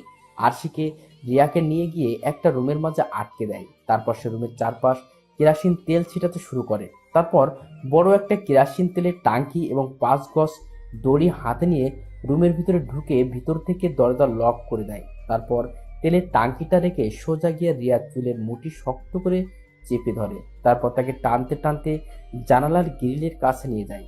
পরে তাকে দড়ি দিয়ে সে জানালার গ্রিলের সাথে শক্ত করে বেঁধে ফেলে। এই আরশি, কি করছিস? প্লিজ আমায় ছেড়ে দে, আমার খুব লাগছে। জানোয়ার, এখনো তো সেইভাবে লাগেনি। একটু পরে না বুঝবি লাগা কাকে বলে। তার সেই তেলের টাঙ্কিটা খুলে রিয়া সরাসরি কেরাসিন তেল ছিটাতে থাকে। রিয়া তো ভয়ে শেষ আরশির এমন কাণ্ড থেকে। বোন, কি করছিস তুই? প্লিজ উল্টো পাল্টা কিছু করিস না। আমি তোর দুটো পা ধরে ক্ষমা চাইছি। রাখ তোর ক্ষমা। আমার কলেজাটাও আমার পা ধরে ক্ষমা চেয়েছিল, কিন্তু তাকে আমি জুতো দিয়ে মেরেছি। তাকে আমি সমস্ত লোকের সামনে অপমান করেছি, তাই আমার কলিজাটা অপমান সহ্য করতে না পেরে নিজেকে শেষ করে দিয়েছে। আর এই সমস্ত কিছুই হয়েছে তোদের জন্য, সো তোদের মাফ নাই। তারপর আরশি দিশলাই জ্বালিয়ে রিয়ার গায়ের উপরে মেরে দেয়। রিয়ার সারা শরীরের আগুন ধরে গেছে। সে ভয়ানকভাবে চিৎকার করছে আর আরশিকে বলছে বাঁচানোর জন্য, কিন্তু আরশি তো তাকে বাঁচাবে না, তাকে মারার জন্য সে এখানে নিয়ে এসেছে। তারপর আরশি নিজেও সেই তেলের ট্যাঙ্কিটা হাতে নিয়ে নিজের গায়ে তেল ঢেলে নিয়ে আগুন ধরিয়ে দেয়। রিয়া এখন চিৎকার করে কান্না করছে মৃত্যুর ফাঁদ থেকে বাঁচার জন্য। আর এদিকে আরশি চুপচাপ চোখের পানি ছেড়ে দিয়ে নীরবে কান্না করছে আর বলছে, ও আকাশ, দেখো আমি তাদের সব কয়টাকে মেরে ফেলেছি, যাদের জন্য তুমি আজ এই পৃথিবীতে নেই। আর পরিশেষে তোমায় ভুল বুঝে কষ্ট দেওয়ার জন্য নিজেকে মৃত্যুর ফাঁদে লটকে দিয়েছি। থাকবো না আর এই পৃথিবীতে, যে পৃথিবীতে তুমি নেই। থাকবো না আর এই বিষাক্ত দুনিয়ায়, যে দুনিয়ায় তোমার মতন ভালো মানুষ স্বপ্ন নিয়ে টিকে থাকতে পারেনি। কলিজা, তুমি তো উপর থেকে তাকিয়ে তাকিয়ে সবটাই দেখছো। এবার অন্তত রাগ করে থেকো না আমার উপর। জ্বালিয়ে দিয়েছে এই জঘন্য শরীরটাকে, কারণ তুমি নামক বেঁচে থাকার উৎসটা যে এই দুনিয়াতে আর নেই। এবার শুধু একটাই চাওয়া উপরওয়ালার কাছে, পরপারে যেন তুমি আমাদেরকে একত্রে মিলিয়ে দিও। এসব বলতে বলতেই আরশির শরীর থেকে রুহটা বেরিয়ে যায়। ওদিকে রিয়ার প্রাণ সেই বহু আগেই চলে গেছে। পরের দিন পুলিশ এসে রিয়া আর আরশির জ্বলে পুড়ে যাওয়া দুটো লাশ উদ্ধার করে। শেষ হয়ে গেছে দুটো মানুষের জীবন, শেষ হয়ে গেছে ভালোবাসার এক গল্প।